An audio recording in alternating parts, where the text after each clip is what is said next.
day into clear focus through the lens of a Judeo-Christian worldview.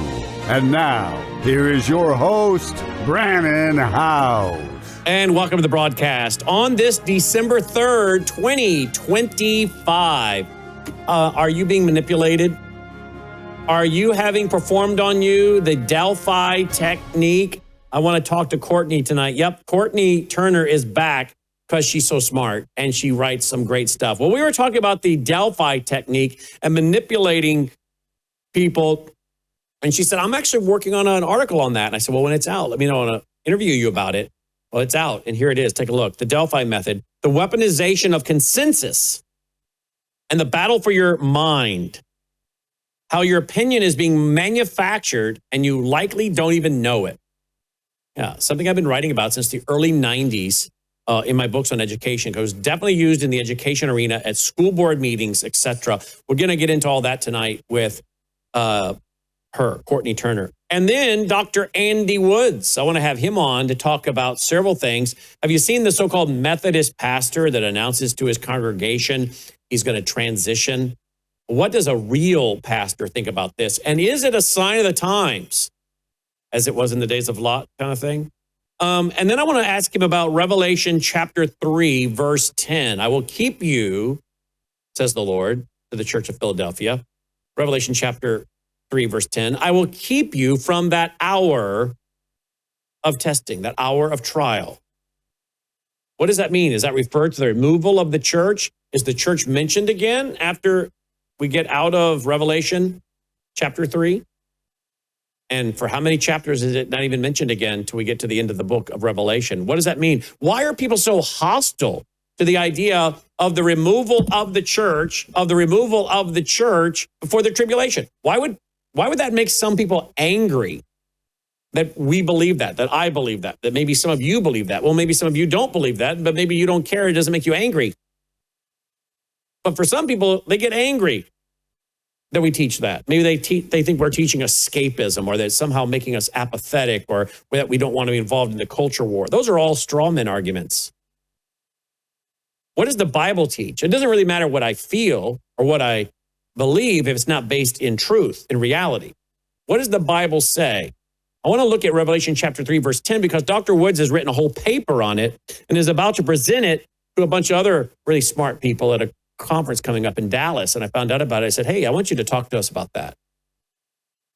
I also want to talk to him about where we're going with really the hostility toward people who study the Bible in context, because that's what we seek to do. So we're going to have a great conversation tonight with Dr. Woods. I want to talk about the mark of the beast system. It seems to be being put into place. It's not the beast system yet, but it's being put into place. So a few articles I want to respond to, including the fact that even though I do believe the church will be removed before the tribulation, doesn't mean that we're not seeing tribulation or persecution. And I want to talk about a young man in Ireland by the name of Enoch Burr. They just keep arresting this guy over and over because he won't use the pronouns of some transgender person. He was teaching at what he thought was a Christian school, a religious school. Apparently, they're not backing him. And apparently, a judge has just basically given him a life sentence. What? He's a young man because he won't use the LGBTQ pronouns of choice by someone? You see, this proves those who mock us for being pre-tribulation wrong. We are not saying you can't be persecuted, as Christians, that we won't see persecution or hard times or even death or martyrdom just because I hold to the view that the church will be removed before the tribulation. And it's not because the church is being removed because somehow we're being kept from hard times or trials. No, the Bible says all who desire to live godly in Christ Jesus will what? Suffer persecution. But the church isn't going through this 7-year tribulation because the intent of the tribulation is really to get the attention of the Jews. Remember, the church is removed. We're out of the church age. And now the emphasis goes back to the Jews who first rejected Christ, right? Whose eyes have been blinded partially, hearts hardened partially, Romans 11. And now we're in the church age. But the church is removed. Church age is over. Now we go into the tribulation, and now the Lord's really going to focus in on the Jews and seeing them become believers. And of course, many Gentiles become believers as well. So there's a reason for the tribulation, and it has nothing to do with the church needing to go through it. But we'll look in the original language. I will keep you from. Actually, there's a Greek in there. I will take you out of. It's not I will take you through it. I will take you out of. That's why it's so great to go back to the Greek. And anybody can do it with websites like BibleHub.com. BibleHub.com has free lexicons on there. So any layperson can do this and say, now I see what that verse is saying. And I can defend it from the original language. It's a very important topic because more and more so-called Christians are becoming very hostile to those of us that are just simply teaching the Bible in context, what the Bible actually teaches. But why do people like Tucker Carlson, John Rich, Kirk Cameron, and others seem to have a problem with this? We'll deal with that with Dr. Andy Woods tonight. I'll tell you someone who doesn't have any problems right now. You want to go to the Dolly Cam? This gal has no problems at all. Take a look at Dolly, our studio dog Dolly tonight, if they've got the Dolly Cam active. Do we, guys? He's moving. It's a remote control Dolly Cam, so I guess it's over behind my shoulder. And then he's moving it around, and there she is. She has no issues. This girl is not going through any trials or persecution, is she? She is out like a light. You can barely see her nose there. Won't go anymore, huh? The wall is blocking her. All right, well, there she is. She's here. She's here and ready to go. Hopefully you're not going to sleep through it as well. All right, before we go to our first guest, hey, look, do you have one of these, a satellite phone? They make a great Christmas gift. Satellite phones, solar generators, the bivvy that allows you to use your cell phone to send a text message through the bivvy to a satellite. So even if the cell towers are down, you can still use your cell phone to send the message because it goes through the bivvy to a satellite down to the cell phone. Because it's still a cell phone. It still receives a signal. You can still sync it. It's just the information is not coming off the cell tower anymore. It's coming off of this bivvy, which is getting and receiving messages through the satellite. So you can get a bivvy. You can get a satellite phone. You can text off the satellite phone too. You can get a solar generator. I have all these things. They're all part of my prepper plan. WorldviewTalk.com. You can get the bulletproof backpack. All of these things make great Christmas gifts. Okay? You can get that at worldviewtalk.com, worldviewtalk.com, or you can go and call that number, 1-866-738-3224, 1-866-738-3224. Speaking of calling, tomorrow, Thursday, December 4th, and then Friday, December 5th, we're doing 2 days of our International Online Worldview Weekend. We have Dr. Peter McCullough. We have Trevor Loudon. We have a ton of guests. We've booked up so many people. And we're going to look at what happened in 2025 and where we think we're going for 2026. And we're going to start at 9 a.m. Central Time tomorrow morning. 9 a.m. Central Time tomorrow morning. We'd love to have you here for our online international free Worldview Weekend, Thursday and Friday. Now, we'd like to play some of your testimonials of what does our broadcast mean to you, whether it's Brannon House Live, Worldview Radio, our church service, the Worldview Weekend Hour on Sunday nights. Maybe it's the show hosted by Patrick Wood and Logan Howse. Maybe it's Colonel Rob Manus' program, Tamara Scott, Sharam Hadian, whoever it might be, Code Blue. What are some of your favorite shows and why? How has our network educated you, whipped you, encouraged you? We'd love to play that back. It'll minister to us and all those on our team and our fellow broadcasters, but it'll also, I think, minister to other people because we're a listener-supported network. And when other people hear about how the network is helping to impact lives, that's an encouragement to the folks out there who are supporting to keep this network on the air. So would you encourage us, the broadcasters, guys in the control room, but then those that are also financially supporting this network to continue? We'd love to have you leave a voicemail that we play back on the air starting tomorrow. We have a bunch of them. We'd love to have more, though. You can call 901-468-9357, 901-468-9357, 901-468-9357. 857. All right? Thank you for doing that. And then spread the word about our 2-day Worldview Weekend International Conference. Tomorrow morning starts at 9 a.m. Central, 10 Eastern, right here at worldviewtube.com. Well, before we go to our first guest, remember, go to the website, worldviewtube.com/sponsors. You can do a lot of Christmas shopping here, folks. A lot of Christmas shopping. The Worldview Healthcare, you can get the medical bags. You can get the antibiotics to have on hand. A lot of great things you can buy there, and you should have. The water purifiers. By the way, if you got one of these last year, it's time to change the filter out of it. So get on our website here at worldviewwater.net, get the filter. Bella Grace.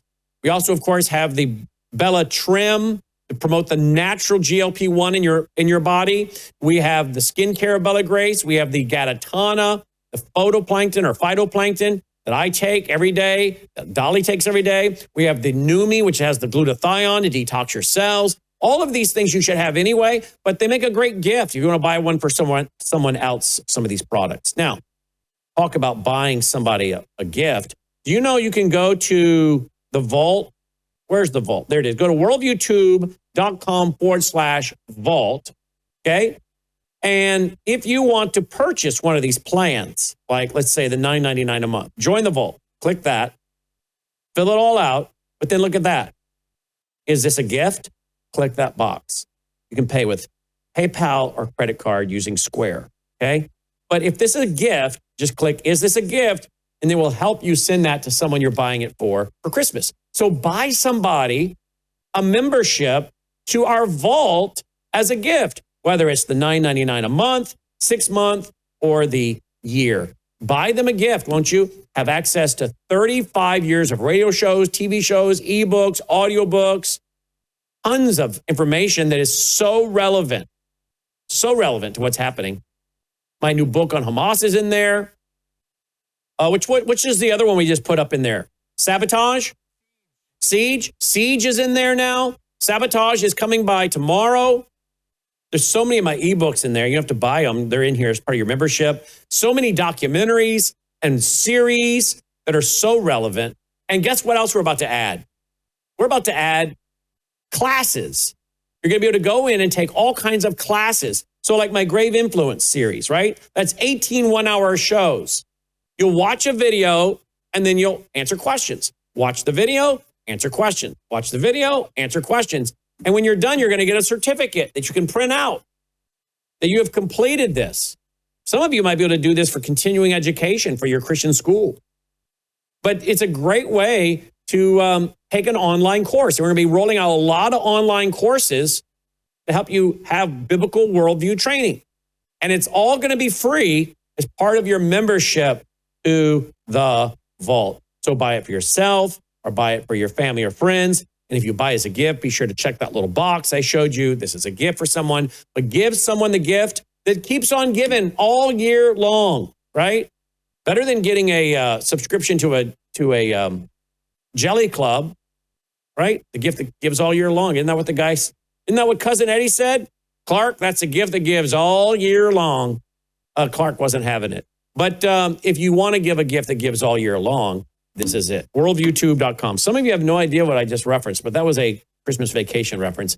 Worldviewtube.com/vault. Worldviewtube.com/vault. Let's get started. Joining me now is Courtenay Turner of CourtenayTurner.com. Remember, she's also co-author of the book with Patrick Wood, The Final Betrayal. Well, we mentioned that she had a piece coming out on the Delphi technique, something that I wrote about in my books in the early 90s. And I actually saw it in play in the early 90s. I actually went to a school board meeting in, of all places, Minnesota. Shocker that they would be one of the first people doing it, states doing it. And the folks were being completely manipulated by the Delphi technique. And I don't think anybody in the room, other than maybe 2 or 3 of us that had been studying this and the education reform movements, knew that this was a massive psychological group manipulation. They didn't know. Well, it's still going on to this day. The Delphi technique goes on likely even in your workplace. Churches, believe it or not, actually use the Delphi technique. A divide and conquer. It's a way to silence critics to make people feel like they're the minority, or maybe the actually only one that thinks that way, that has an objection. You're going against the group. No one else feels this way but you. Oh, that actually might be a lie. There are more that feel the same way you do. You guys have just been divided and isolated away from the larger group so that you cannot poison the group. That's what they are trying to avoid. But of course, it's not poison. It's sunlight. It's the truth. Are you aware of the Delphi technique? Do you know how it goes down? Would you recognize it if it was being implemented on you or a group of people? Let's talk about that tonight, because there's a brand new article out by Courtenay. Here it is. The Delphi method, the weaponization of consensus and the battle for your mind. Welcome back. Thanks for being with us, Courtenay. Thanks so much for having me. I'm just going to give you the floor. Please tell us about this article at your Substack. So it's quite extensive. I pretty much trace the sensitivity training going back from Kurt Lewin, the National Training Lab, also known as T groups, which Esalen used and Tavistock uses as well. That's part of what they call it, group dynamic. And Tavistock is kind of funny because when they advertise their group dynamics conferences, it's called the Leicester Conference. I might be mispronouncing it, so the Brits can come at me, but that's how it's spelled. But when they advertise for it, they call it Gnostic Reticulus. And they say, it is now your time, Gnostic Reticulus, we are recruiting you. Wow. And then they go on about praxis and so that's a group dynamics, which people I'm sure are quite familiar with it. I want to mention real quick, just to remind the audience, the Tavistock Institute, those guys, and I deal with that in Brainwashed America, those, and I think Siege or Sabotage, those guys believed in trying to create warlike scenarios and environments. They studied the warfighter, and they found that if you could be induced into like a warlike scenario, like a POW, anxiety then calm, then you could be subjected with information and accept ideas you otherwise would not accept. So this whole idea of anxiety then calm, folks, this goes on, by the way, in the news, okay? This goes on by the deep state, the CIA, these guys. You'll have a massive terrorist attack, a shooting, and then you'll have a week where nothing happens. And then boom, the next week, just as things settle down, right? Something happens again. I believe a lot of this is orchestrated. I think you can even see it, Courtenay, in the algorithms of social media. You'll have a story come up about, I don't know, something lovely and nice and wonderful. A child doing something funny, a cat video, a dog video, some kind of animal video. And then the next one is something horrific that's going on, or some great threat to our health. It might be a legitimate story, a real threat to people's health.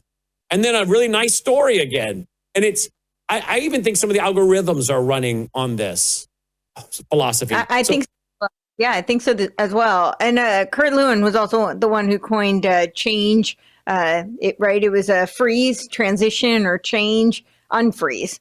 And that's very similar to what you're talking about. And this was the method that whole transition period is essentially when they do this sensitivity training, which are the T groups that are essentially trauma bonding groups, right?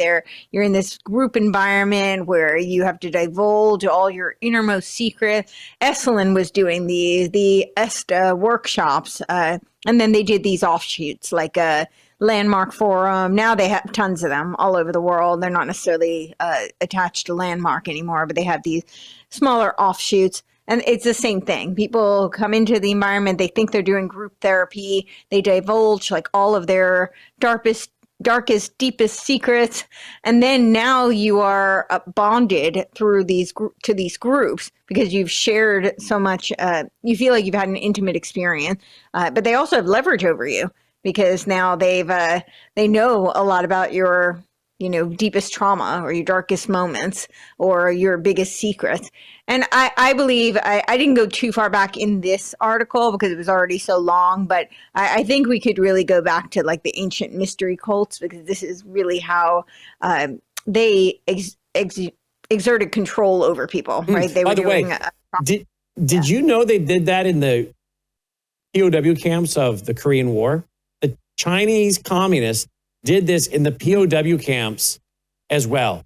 William E. Mayer writes about it extensively in his research.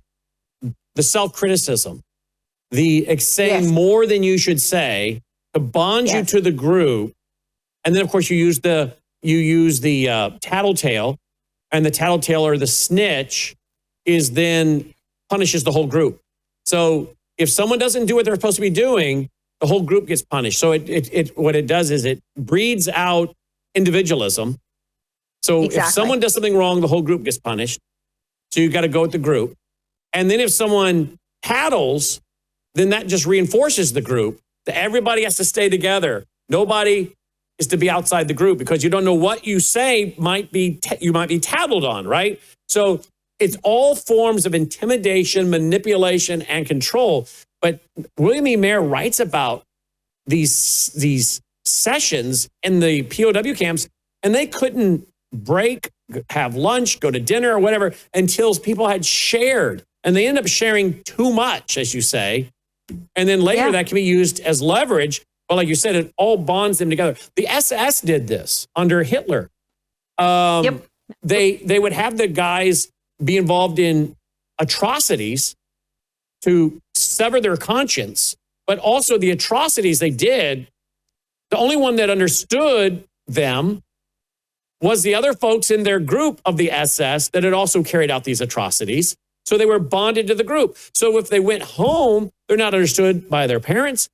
They actually feel guilty around their parents. They feel convicted around their parents. Now they're shunning family. They can't find peace and unity and harmony and fellowship at church for the same reason. The only people they could feel comfortable with were the other people in their SS troops that had done these same atrocities, correct?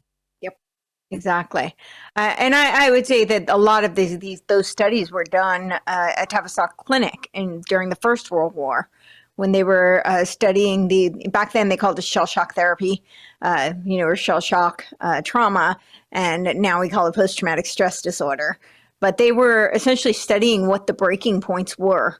And I think that a lot of that research led then to what they were doing in World War II. In World War II, right after World War II, it's actually Operation Phoenix. It was called Operation Phoenix, that led to the restructuring that became Tavistock Institute.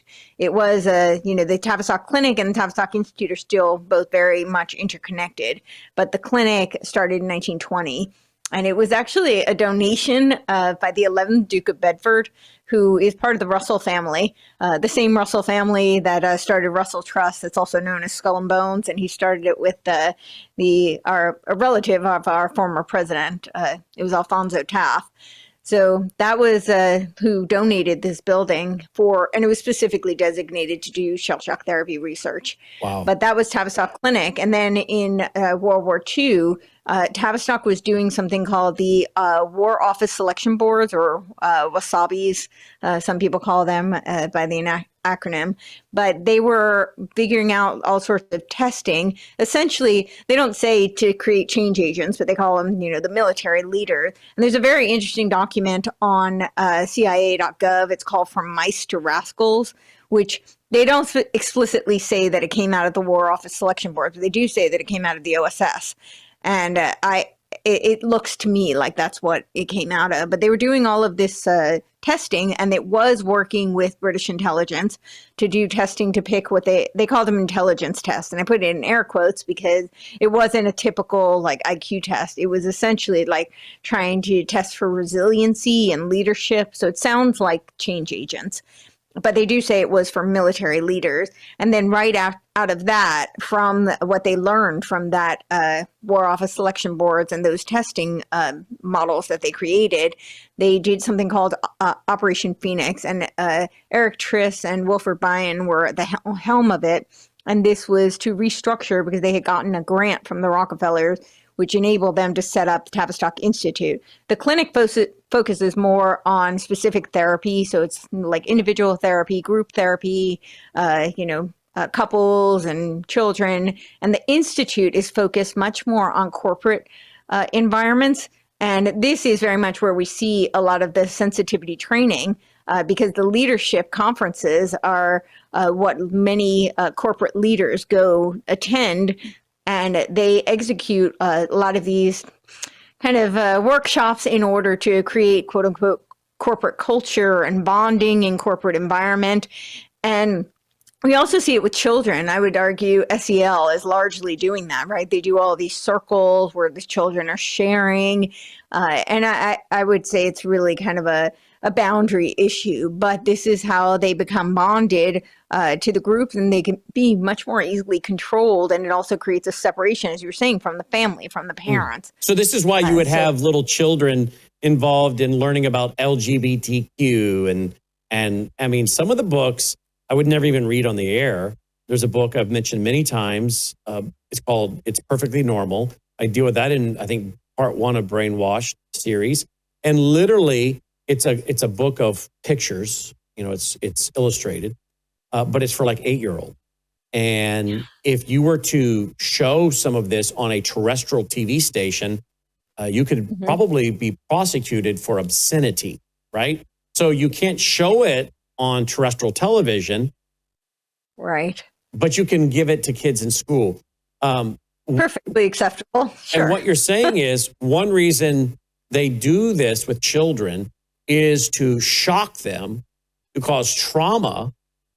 Yeah. Because then you could get the children through the trauma to be bonded to the group and the other kids. But also it's to create a wedge between them and their parents, which is why they often will say, well, don't tell your parents what we're doing. Don't tell your parents what we've learned at school. But it also, with the trauma and the calm and the trauma and the calm, is that now we can get them to be opened up to suggestions they otherwise would not accept, including, hey, maybe now I should question my gender. I mean, this is why you do this, right? That's exactly right. Yeah. So this was, so they're out of the 2 World War.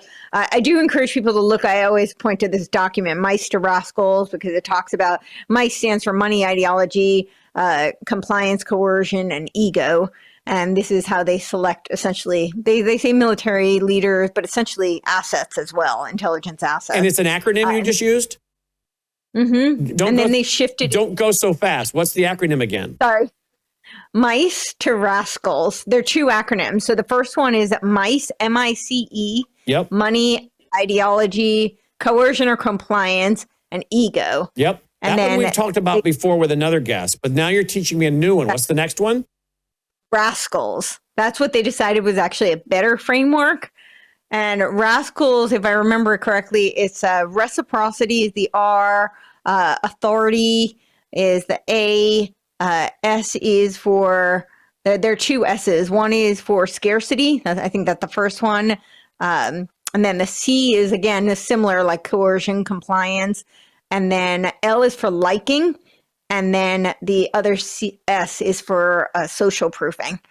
So they determined that was actually a better way to pick their leaders, but they're very similar. It's just I think Rascals is a little bit more evolved to the modern day and pick their leaders for working in the intelligence arena, the military, the government. Yeah, they military leaders and intelligence assets. Yeah.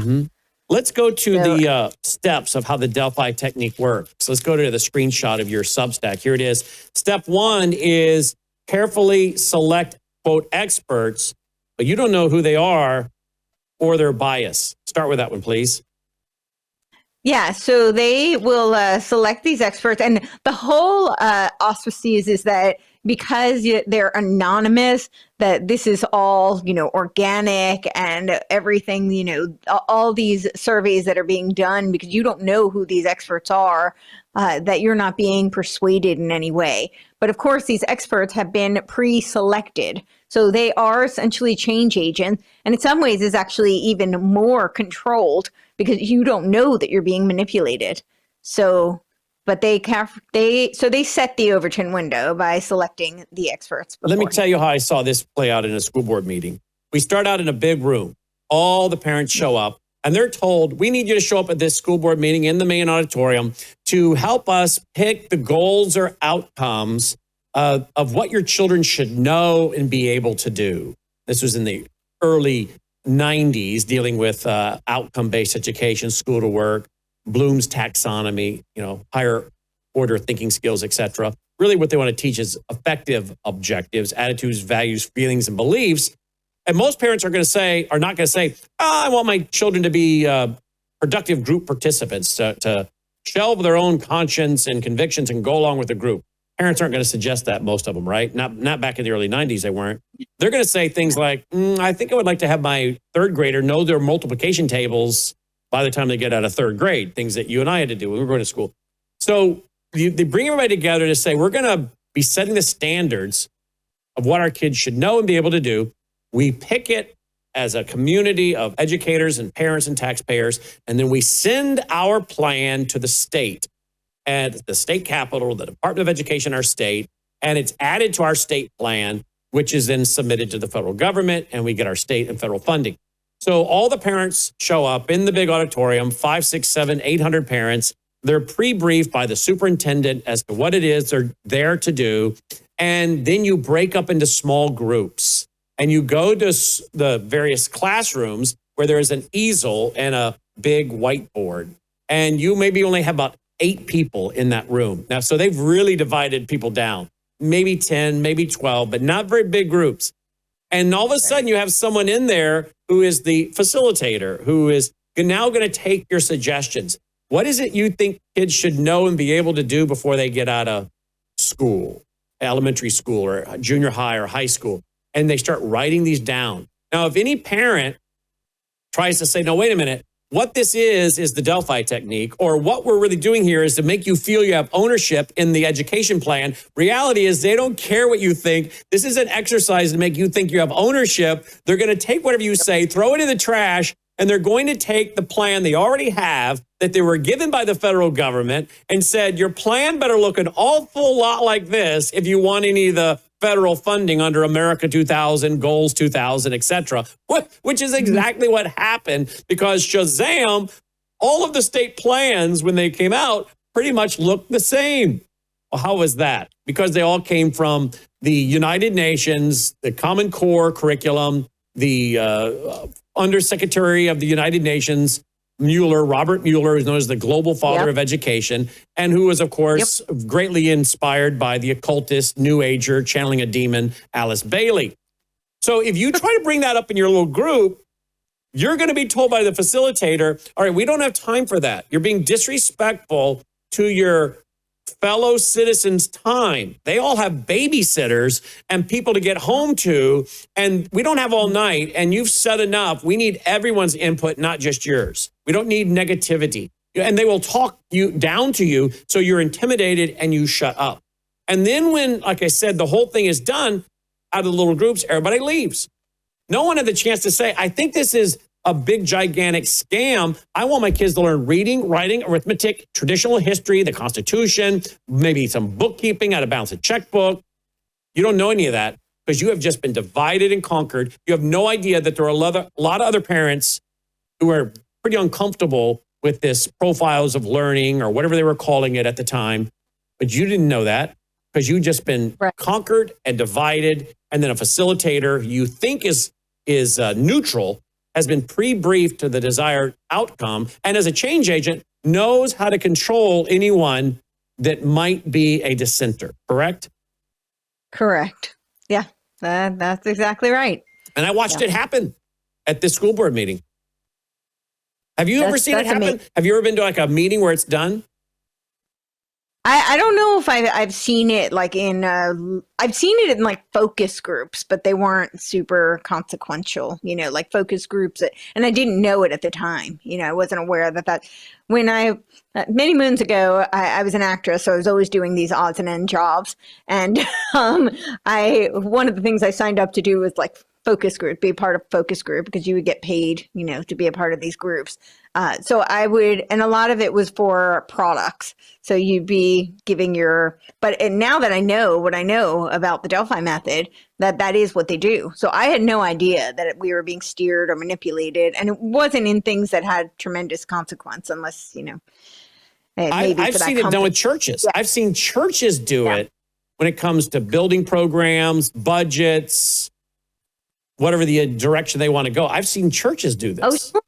I bet. I mean, yeah, I'm sure. So step one, carefully select the quote experts, but you don't know who they are or their bias. Step two, ask them questions anonymously across multiple rounds. Tell me about that.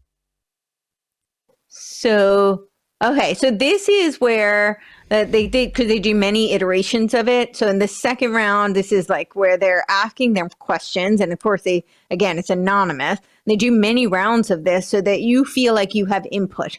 So people have the illusion of, having individual, independent contribution, but they're not aware that, again, there's been a carefully selected expert who is, the authority and who is setting that Overton window, setting the scope of the discussion. So there may be several rounds of this to develop the more sense of ownership. So not just a one-off meeting, but multiple meetings to really get people to feel like they have ownership. So whatever the plan is finally chosen, they really take offense to anyone that comes against it, because we wrote that. And if you object to it, are you telling me that your fellow citizens, the people in our community, the taxpayers, are wrong, and you're right, that all of them are wrong, and you're right?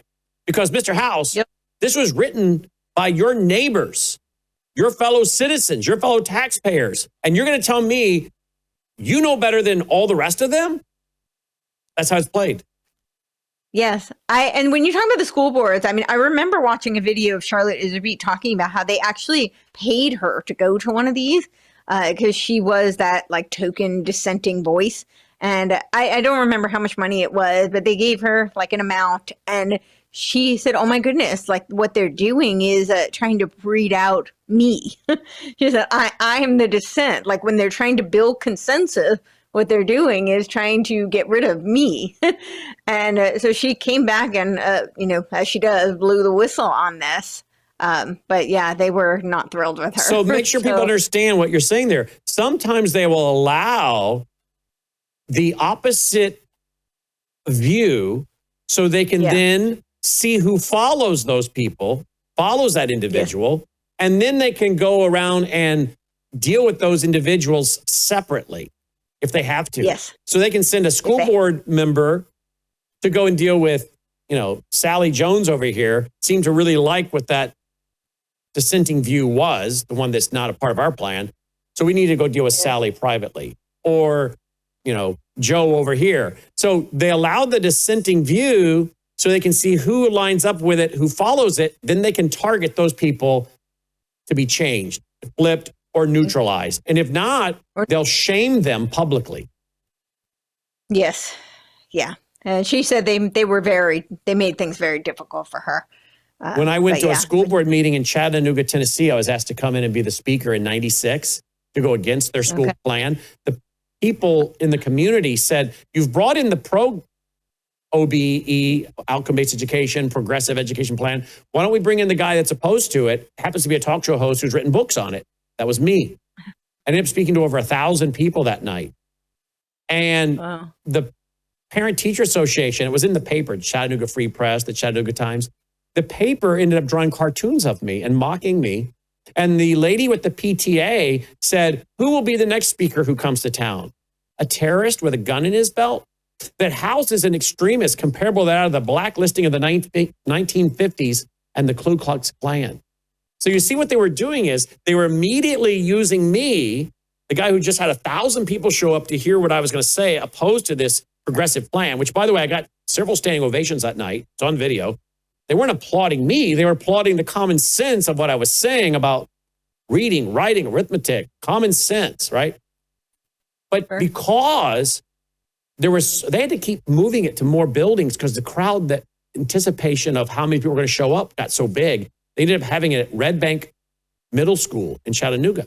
Like 1,000 people showed up. It's in the headlines of the papers. But because the response was so positive to what I was saying, they had to, I think, go into the media with cartoons and then compare me to the blacklisting of the 1950s and the Ku Klux Klan, shaming me, labeling me, marginalizing me, so that people would then say, oh, we have to back away from that guy. So if they couldn't control me, the taxpayers demanded he comes to town. Some of the school board members, they agreed he should come to town. We should present all sides. They couldn't control me or what I was going to say. So the only thing they could do is respond by marginalizing and characterizing me so that anyone agreeing with me now might be intimidated and back off. That's part of this process, is it not? It is part of this process. That's interesting. Chattanooga is a designated smart city, and they're moving quite rapidly now. And they've been ahead of the curve on a lot of this since easily the 90s. So there you go. Yeah. Multiple rounds. Step 3. Yes. Show each round's results to influence the next round. Tell me about that. Yes. So this is very integral to the whole process, right? Because people think they have a unique independent voice and they're contributing, and they think that they're not being persuaded in any way. And then they have this statistical conclusion, which, I will just say statistics is usually manipulated. I don't want to knock the entire field, but I taught myself statistics in high school, and the first thing I noticed, I did it so that I could do my research, and the first thing I said to my mom was, oh, wow, so this is basically just like a formula so that you can prove the, outcome of your research and bend it any way you want so that you can find statistical significance. And that does really see, it's pretty easy to manipulate those numbers. But that's what they do. They show you these findings, quote unquote findings, and then those findings will influence the next round. So they're steering it based on the statistics that they supposedly found, but the whole process is being steered. And then step 4, keep going until everyone, quote, agrees. Why did you put agrees in quotes? Because that's essentially what it is. It's manufacturing consensus, but it's under the guise that, all these independent voices came together, and that's how we got this, whatever conclusion it is. But it's, they weed everybody out until they get the consensus, they get the agreement. It's another and then again, form of easy to malign or marginalize anyone that doesn't agree, because now, hey, we've gone through a long, laborious process to have an agenda, a mission statement, an objective, a direction. And this was decided by your peers. And if you want to go against this, I think you're being selfish. I think you're being selfish and self-centered. And this is how they use that to manipulate you as being the problem. You're selfish, you're self-centered, you're not a productive group participant, you're narrow-minded, whatever pejorative they got to put on you to control you. Because after all, we did multiple rounds and a study and a survey and meetings. We all agree it's just you. But they don't know there are other people disagree because everybody was divided and not allowed to air this in a public forum. That's conquer and divide. Right. And this is why I put this in the context of today, because what do we have on social media? Everybody's put into silos and everybody's being constantly data mined.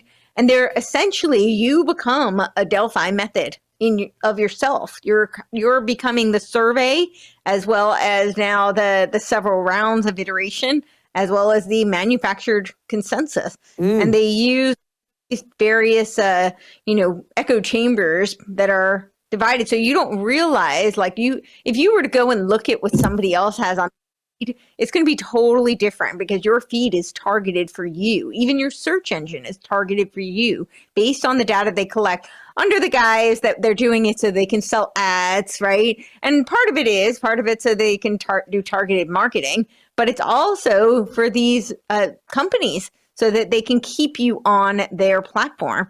But in the process, you're being steered. And they do this definitely with epistemological, psychological, and political warfare. Well, what about the fact that they are using algorithms to reinforce what they want, or to cause you to question yourself. Because at some point they want you to say, I must be one of the only people that feels this way, so I must be wrong. If all these other people feel this way, or if these, quote, experts, so they're throwing algorithmic videos and clips at you. Yeah. If all the experts and the people with the white smocks and doctors are saying, the experts and the scientists, well, then I must be wrong. I mean, we kind of saw this during COVID, didn't we? We absolutely saw this during COVID. And this is essentially the so-called experts. I did an article, it was on core theory, but it was a tweet that I had done pretty long on Plato's divided line. This is how old these tactics are. This is 2,000 years ago, but it's not any different. This is exactly the same thing, right? The top of the divided line is noesis, or you might say gnosis, but it's noesis, right? It's so the people who have the intelligible knowledge, they are in the intelligible realm. The rest of you are just looking at the shadows on the cave, right? You don't know reality. You're just, being manipulated, and you're just seeing a mirage, right? You're seeing it's just a fake image. But they're the ones that know reality. They're the ones who have all the noesis. And so they can tell you what you should do, and they know best for you. And that's exactly what we saw not just during COVID, but we see it constantly. We have to trust the experts because they know best for us. And then they use these Delphi tactics to show that we have pure consensus, right? Consensus isn't science. They didn't do a discovery. They manufactured consent. Just because 10 people could agree on something and still be wrong, that one person who disagrees isn't necessarily wrong just because more people disagree with them. That one person could be the one that's right. But the way this works is that the experts will, exert their power over you because they're on top of the divided line. And then you bring in the occult because they believe they have been entertained a thought which we can't understand. Yes. Or have not been given access to. So if they, the power elite, have had access to hidden knowledge, esotericism, hidden knowledge, and maybe they've gained this knowledge through an altered state of consciousness, drugs, hypnosis, maybe they've encountered a spiritual realm where they've been given this hidden message. A lot of the cults like to come to you with, I had an angel that showed up and told me this, right? Or some entity shows up, right? We see this in the spirit and master guide realm of the New Age movement. They have a spirit or master guide, and Helen Schuckman's writing with the help of a spirit or master guide. Alice Bailey, a cultist, writing with the help of a spirit or master guide. I think they're consulting with demons, but it's supposedly someone who's more evolved through the process of reincarnation and has not only evolved spiritually, but has evolved to a point of having hidden knowledge that others don't have. But these individuals are specifically chosen, the enlightened ones, if you will, which I think is where you get the idea of the Illuminati. The enlightened ones have received this information, and they have been entertained to thought which we don't have access to and don't understand. Therefore, we must listen to the elite who will then tell us what it is we should be doing. Is that right? Yeah, that's absolutely right. They call them the adepts, right? So they're more adept. They have all the gnosis. And to me, it is no different than this unintelligible realm, right? The philosopher kings have aspired and ascended to be able to have that knowledge. So it's the hidden knowledge, the gnosis. And we should trust those people because they had some mystical experience that taught them, or they're just more spiritually evolved and they know better than we do. But my concern is that we currently we can use some discernment and say, okay, well, these people are trying to lure me with some sort of esoteric knowledge. And Alice Bailey had a whole school, right? Triangles. That's what it's for, to teach the esoteric knowledge. And that literally says that in her writing, and it's right up on Lucius Trust's website. So you can go to the UN Lucius Trust website and find all of that. It's all public. But right now we can, if people choose that, that's their free will. They can choose that that's their path. They can reject that path. My concern is with the technology today, how people are being manipulated and they really have no awareness, which is the reason I wrote this, because people don't realize how much they're being manipulated, and manufactured consensus is shifting their perception, and they think that these are their own ideas. They actually think that they have ownership of these ideas and that they came from them when they're being steered. That doesn't mean that we at this moment don't still have free will. I believe we do. But I think that the technology is getting more and more advanced, and it's getting harder for people to discern how much is real, how much is fiction, and how much they're being manipulated. And this, of course, is when you see news stories or public service announcements and the local media in local markets from one end of the country to the other, their newscasters are doing these PSAs and they're all saying the exact same script. Yes. Right? Yep. Tell me that's not a manufactured group consensus underway. Absolutely. And I think part of what they're doing is so they try and fragment. This is the epistemological warfare. So they try and fragment us all into so many different factions so that there is no, ironically, because it's all about manufacturing consent, but it's manufacturing consent within these groups that you are privy to, right? Like in the Delphi method, it was those groups that you were in, the breakout groups that you were in person experiencing. On social media, it's your various silo in your social media feed.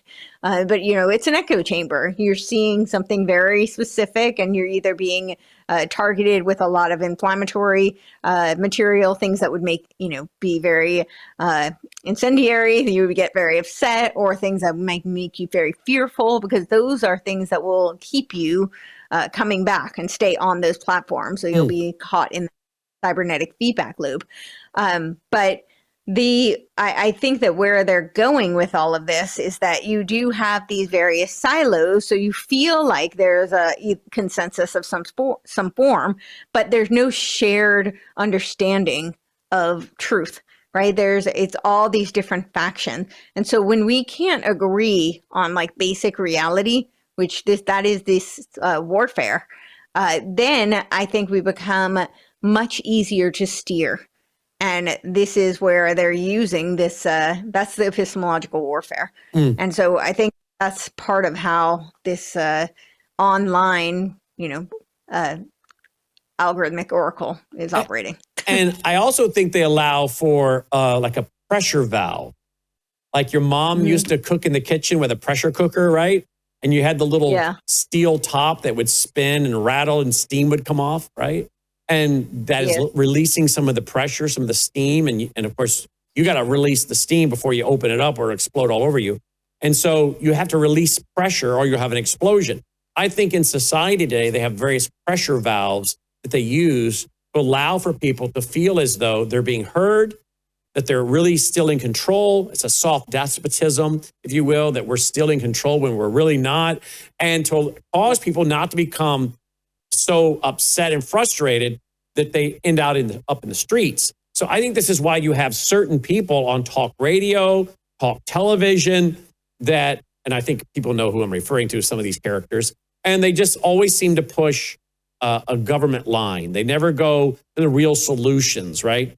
And when they do have people that show up, the Tea Party, now the MAGA movement, they infiltrate them and they try to neutralize it, right? But they do allow certain people to have a voice so that the pressure valve of the dissenters can be enacted so they don't feel so frustrated that they take it to the street, and they much rather have them feel like, oh, I have someone representing me and my cause, therefore I can stay on the couch because they've got it. They've got it taken care of. They're doing it for me, right?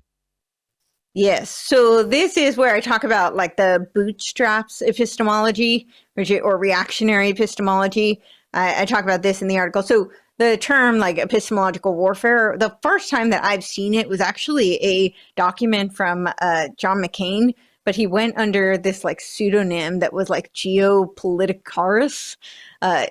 Some weird, I can find it. I don't know if I'm pronouncing it right. It's Geopoliticaricus. And he wrote a document under that like pseudonym called Epistemological Warfare in 2010. I haven't seen any use of that term prior to that. There may be, but that's the earliest I've seen it. But then what we have is, because of this epistemological warfare, you have this reactionary movement where, and right, this is, of course, always the Hegelian dialectics. You have one extreme to the other, and you have this, we call it bootstrap epistemology. And so you have people who are like that idea of pulling themselves up by their bootstraps. So they're very independent thinking that they're, totally free thinkers. But what's actually happening is they become prey to the marketplace. And so now they're being steered in these little kind of silos, but they're thinking that they're just like an independent. And we see this all the time through social media platforms, right? Through the algorithm, definitely. But then you also have these funnels where people are being funded, and it's done in this very kind of covert way where they just might have a bunch of, I'm not picking on anybody, but like a bunch of super chats, but you don't know where they're coming from. And I actually know somebody who developed the technology. He didn't know that it was going to be used this way, but where you can have like several anonymous credit cards, but it's all coming from one entity.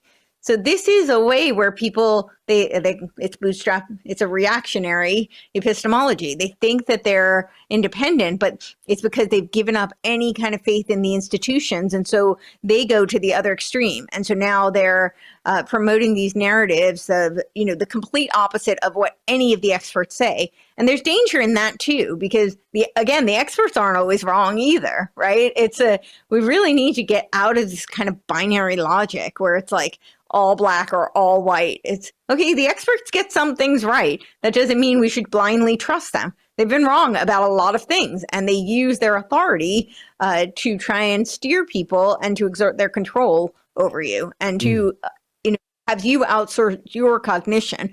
We don't want that. But that doesn't mean that they're always wrong and we should just blindly reject everything that the experts say. So, well, we see that on the left. We had some people on the left immediately after 9/11 that were questioning 9/11, right? And they were questioning George W. Bush. And was it about oil? And are there really weapons of mass destruction? And some were questioning the Patriot Act. I was questioning the Patriot Act right off the bat with a couple guests I was interviewing. And we were getting criticized that we weren't patriotic. We were maybe pro-communist. But you had more people on the left because George W. was in office. They were like, we're not so sure. I think this is about oil. Iraq's about oil. I don't question the narrative. I mean, I do question the narrative of 9/11, they would say. And all of these things were being said. And you're like, well, it turns out they were right about a lot of this stuff. But people were on the right, left. And you had to pick a side and stick to it. But it turns out there were some people on the left that were right. There are some of the people who are on the left that tend to be more liberal for sure. But they do have a commitment to civil liberties. And the things they were saying were right. Just because they come from the left doesn't mean the things they were saying were wrong. And I've seen that in myself going, everyone discounted them on our side because they were liberal. They were leftist. Doesn't mean what they were saying wasn't right.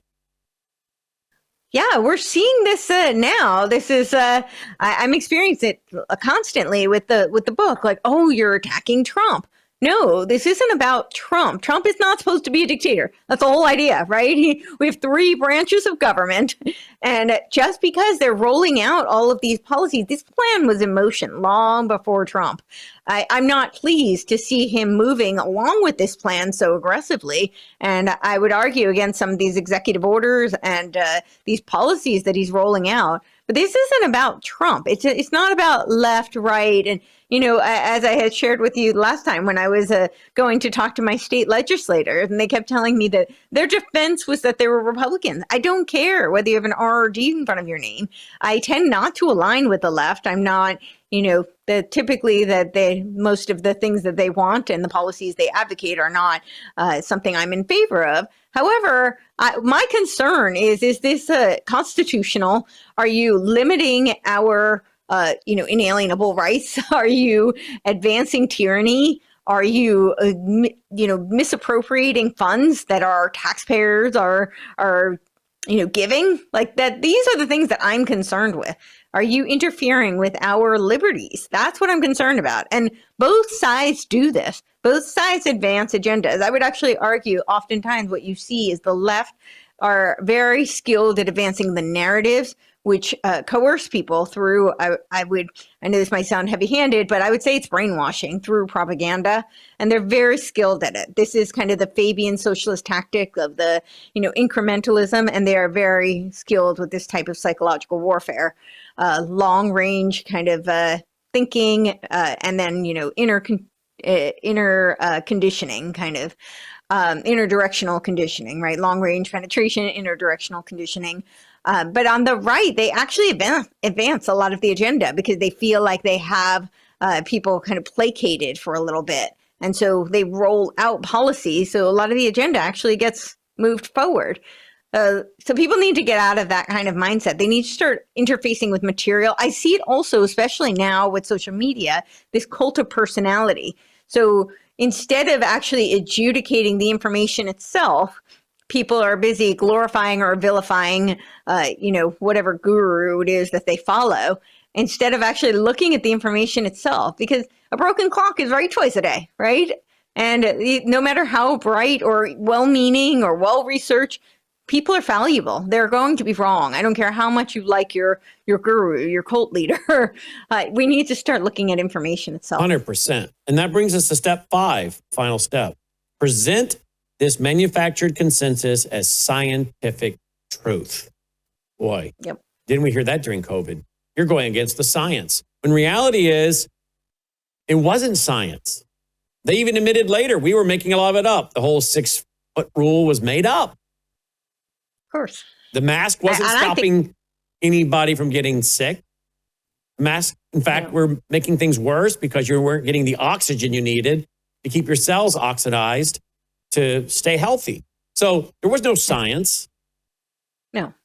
You're inhaling your bodily waste by wearing a mask.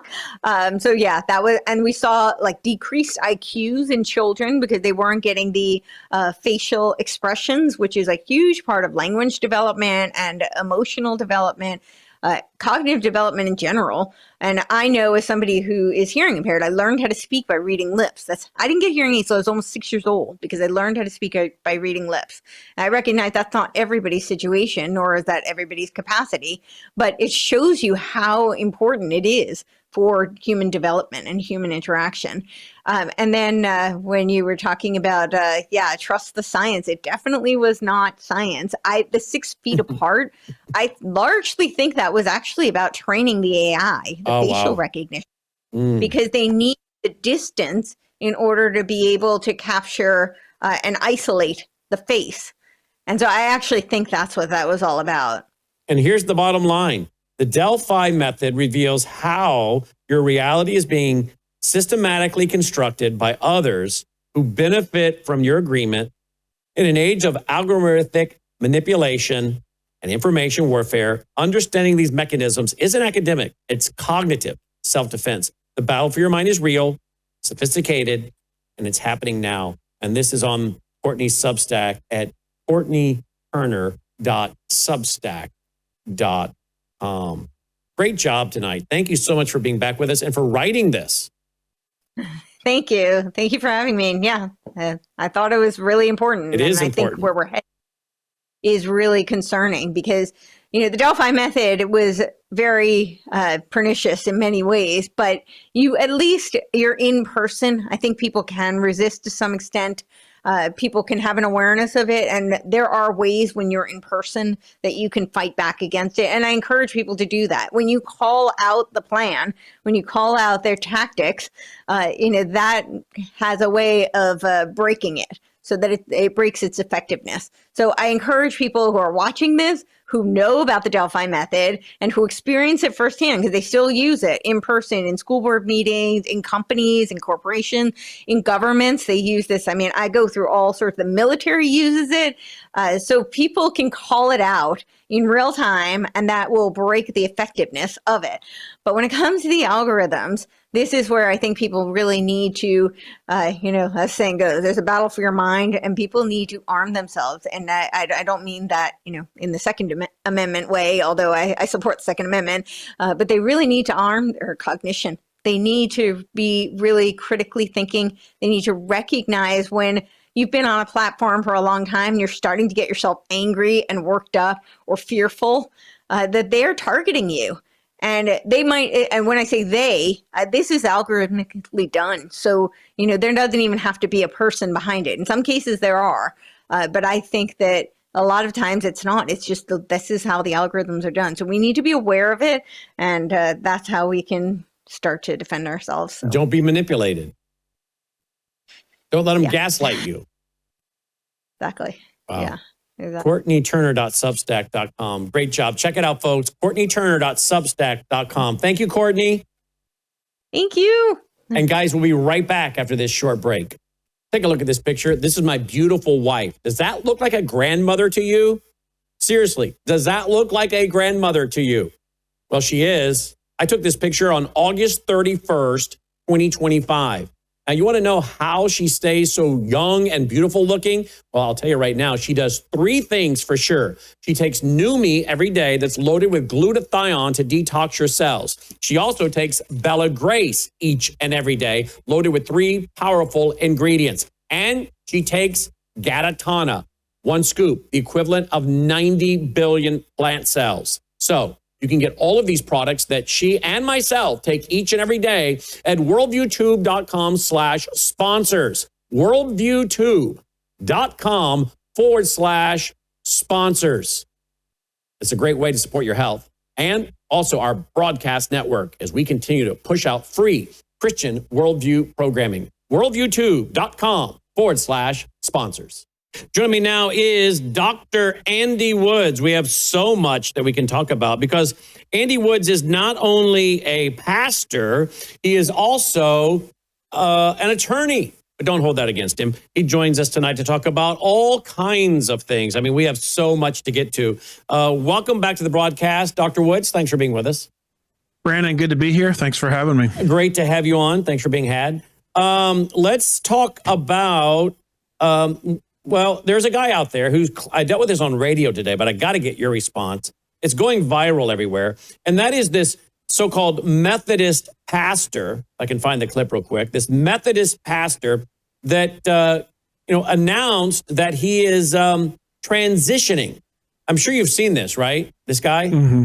Yeah. And he gets up and tells his congregation this. This is, again, a Methodist pastor. Boy, the Methodists have really slid off the rails. But then again, we can't be too haughty because the Southern Baptist Convention has gone into the ditch. Most all of them have. Before I play the clip of him, I want you to respond to this. Will you please? Based on what I saw, I mean, at first I thought I was being punked. I know, right? Is this a church or is this like a Jerry Springer rerun? Yep. The whole thing was just embarrassing. I mean, he's speaking against his parents. That violates the 5th commandment. He's wearing rainbow colors. I mean, that's a problem. And he's getting up in front of this congregation. It sounded like maybe 2 or 3 people were in the audience because you could hear one guy or gal or whatever saying amen. So not exactly a big flock, and he gets up in front of everybody and basically announces, that he's always been a woman, even though he's a man. And so, he's whatever they call it, transitioning. It's like, go do your thing, fella or female, whatever you are, but don't do it in the name of Christianity, because this has nothing to do with Christianity. You read Genesis 1. I'm sure the Methodist Church has dismissed Genesis 1 as narrative history a long time ago, but you read Genesis 1 and there's 2 genders and it's not multiple choice. You're either one or the other as determined by biology rather than subjective feelings. And so when this person gets up in front of a flock in the name of Christ with rainbow colors, announcing that he's transitioning, it has 0 to do with Jesus, 0 to do with God, 0 to do with Christianity. I mean, this is the false religion of the last days that has a form of spirituality, but denies the power thereof. It's preparation for Revelation 17, the great religious one world harlot that is completely very spiritual, but completely devoid of biblical truth. And this whole thing is it's embarrassing. And once again, I couldn't tell if this was a church or a Jerry Springer rerun. Yeah, isn't that the truth? Well, for those who didn't see it, if you can stomach it, here it is. Are my parents okay with this? Absolutely not. They texted me this morning and they asked for me to tell you all that they do not support me and that they have chosen their convictions and their beliefs over supporting their child. Everyone gets nervous when there's a special announcement from the pastor. I'm not leaving. Hold on to that. I'm going to hold you to it. So rarely do I did not get into ministry to talk about myself or my personal life, but sometimes there are things that happen in a pastor's personal life that is going to find its way out into ministry. And so I am inviting you to join me in a season of creative transformation for myself, and I think for all of us. Imagine, so I get to announce with joy that I'm transitioning. I'm affirming and saying to all of you that I am transgender. And so the best way to put this is that I'm not becoming a woman, I'm giving up pretending to be a man. What will change? Thank God you have never chosen me as your pastor based off of my appearance. Amen. Amen. I was waiting for that. None of you ever judged me, or that was not part of the intake process of me being your pastor, was because of how my face looked, or my body, or how long my hair is, or my clothes. Because at the end of the day, we know that clothes are just fibers. They do not carry an anatomy with them. So to say that something is girls' clothes or boys' clothes, well, they don't come with a reproductive system. Amen? So what will change? My voice. It might go a tad higher. Pronouns, she, her. But I'm not going to be pronoun police. Okay? Because I don't think that anybody will misgender or mispronoun out of malice. This is a process. It's a transition. What will change is my full name. I'm taking on for me Fiona's middle name so that we have that in common. What may change is that we might become known within the community as an even safer space for people who have felt marginalized. Are my parents okay with this? Absolutely not. They texted me this morning and they asked for me to tell you all that they do not support me and that they have chosen their convictions and their beliefs over supporting their child. I'm in the category of what they call asexual. I've been that way since we've all been together. Is that I am not, I'm not living my life in such a way that I am looking for romance. And that's okay. We all have to live the ways that we live. Hey, Dr. Woods, I guess we could just ignore this story. Maybe people wish we would. But I think this speaks to obviously the condition of the American church, and I use that word with a small c, not the church. But it also, I think, is a sign of the times, is it not? Speak to this, as it was in the days of Lot, as it was in the days of Noah, particularly as it was in the days of Lot, Sodom and Gomorrah.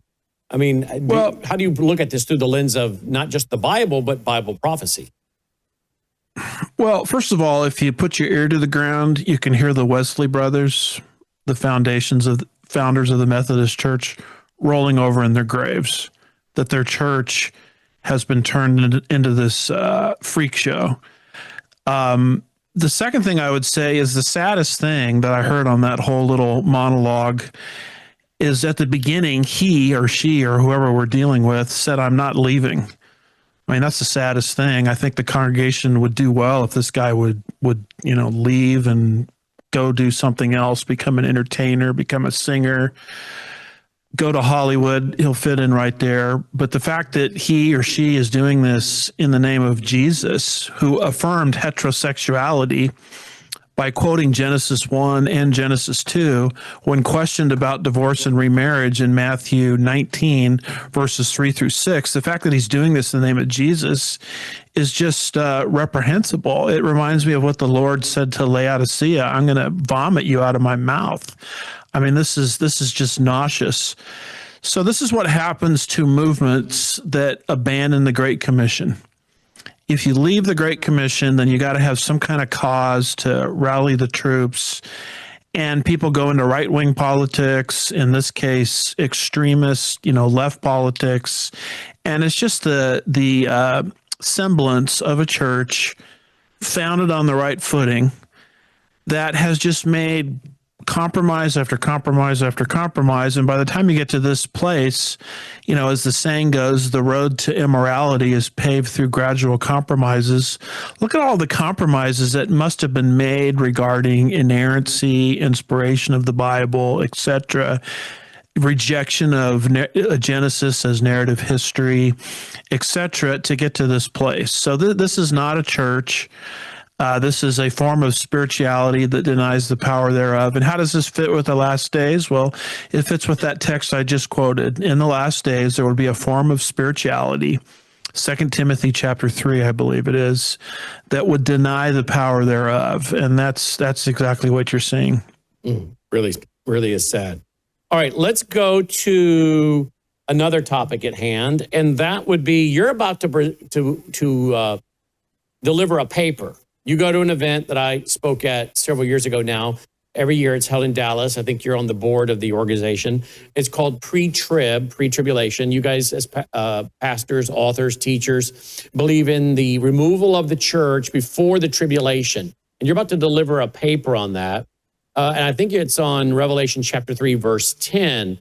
I want to hear your talk on that, your thoughts on that. But before I do, someone asked me last night, it was Colonel Rob Maness. I was on his show yesterday on what is Christian Zionism. He had me on for the whole hour, and I sure appreciate that.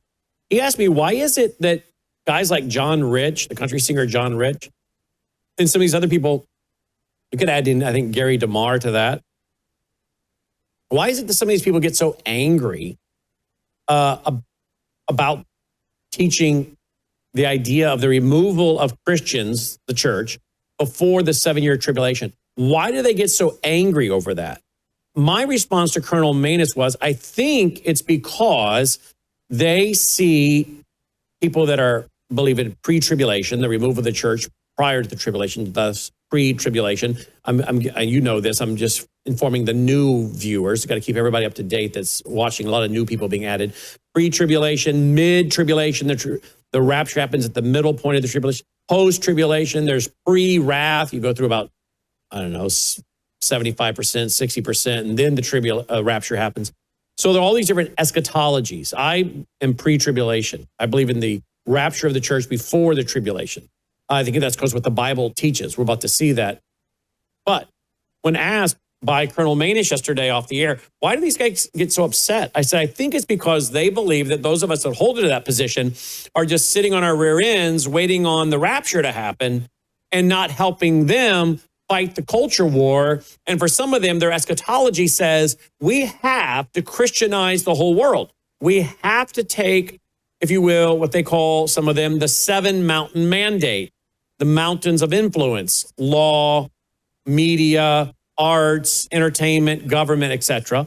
And when the pre-tribbers are just thinking, hey, they're going to be raptured out of here at any moment, they won't go through the tribulation, the really bad times. So therefore, they have no really motivation to change anything.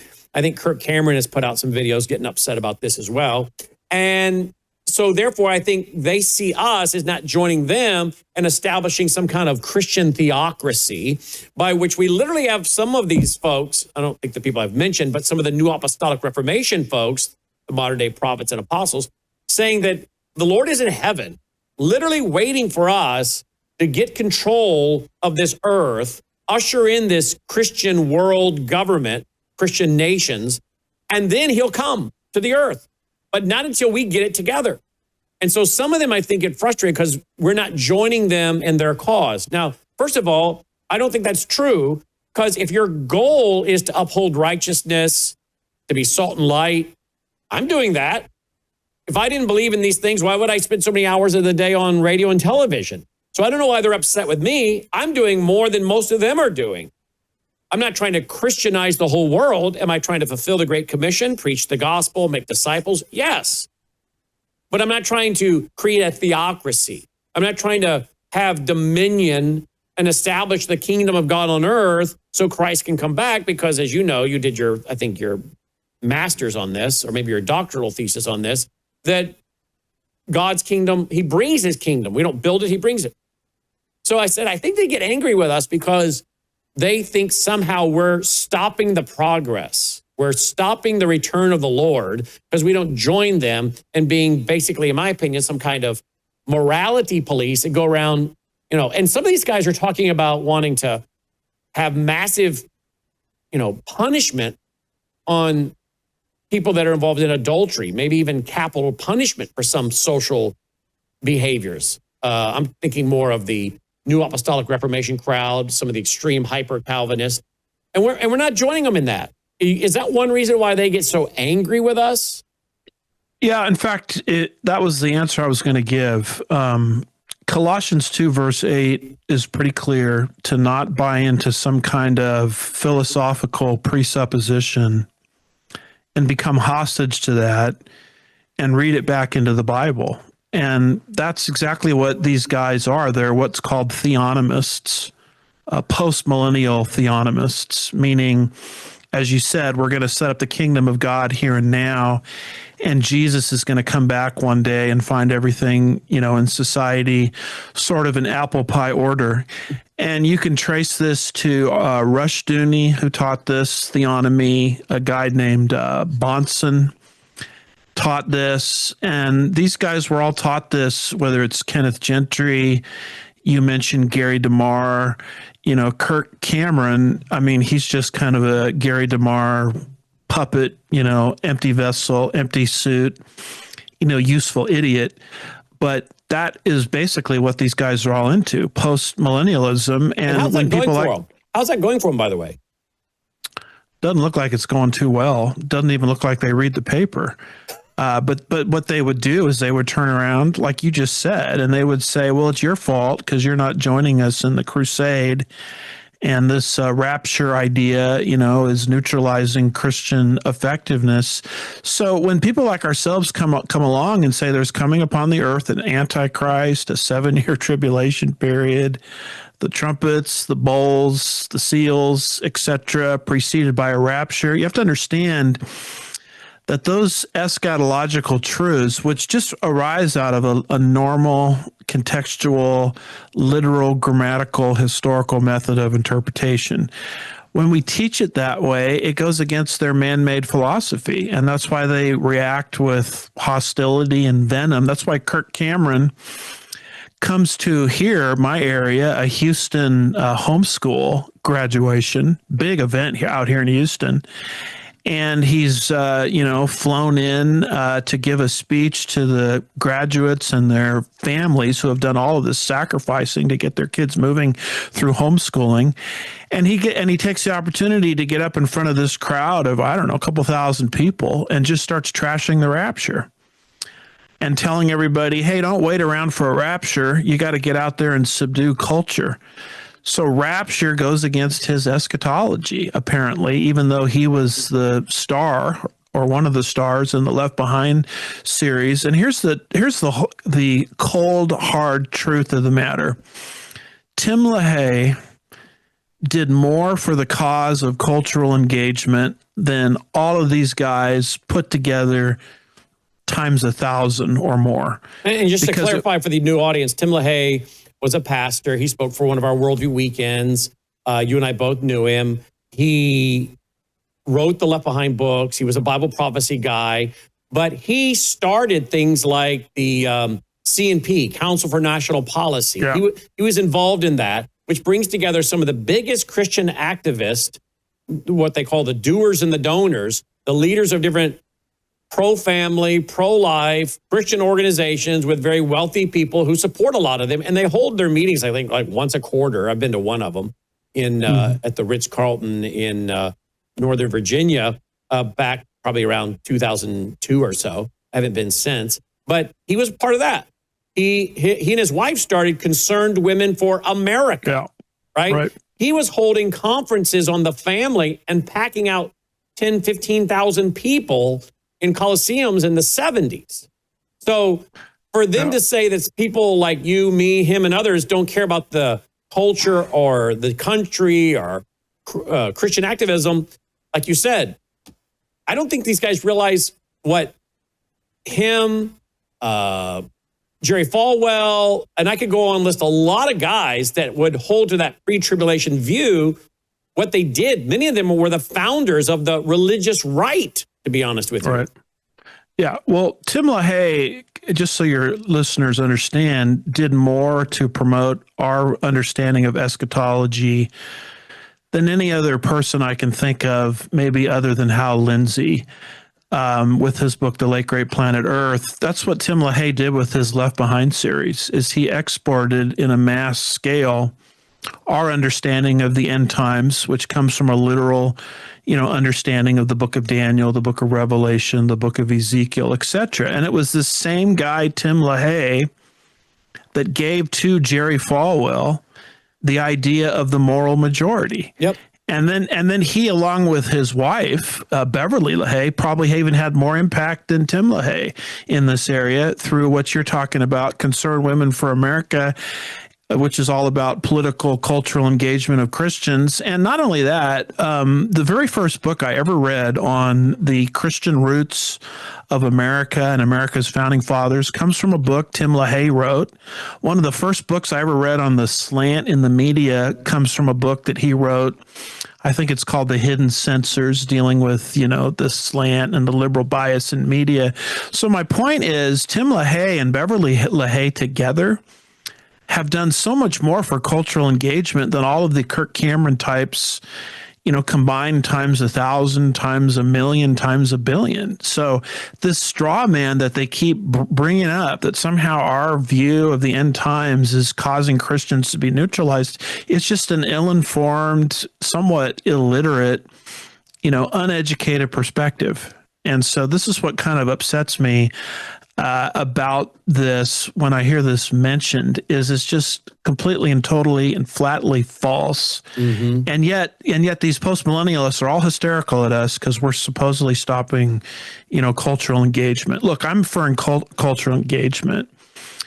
Occupy till he comes, be salt and light, all that kind of stuff. But these guys have gone too far with it, and they think they're setting up the kingdom of God on the earth without the king present, which is ridiculous. And so, because they, as at a presuppositional level, have bought into that postmillennial theonomy, coming down from Rushdoony and Bonson, etc., Kenneth Gentry, they're all angry at us because we happen to take the whole Bible literally, including eschatology. Which brings us to Revelation chapter 3, the letter to the church of Philadelphia. Revelation chapter 3, verse 10, because you have kept the word of my perseverance, I also will keep you from the hour of testing, that hour which is about to come upon the whole world to test those who dwell on the earth.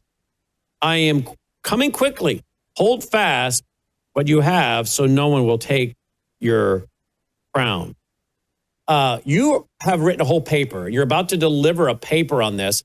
Colonel Manus asked me actually yesterday, what are some of the verses for the rapture? I said, well, obviously there's 1 Thessalonians.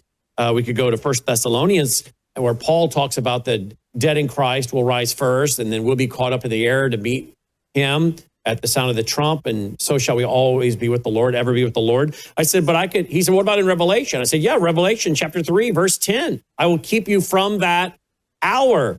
And the churches are told, keep going, keep persevering, not for salvation's sake, but so that you receive a reward. And if you do this, I'm going to give you a crown. a throne.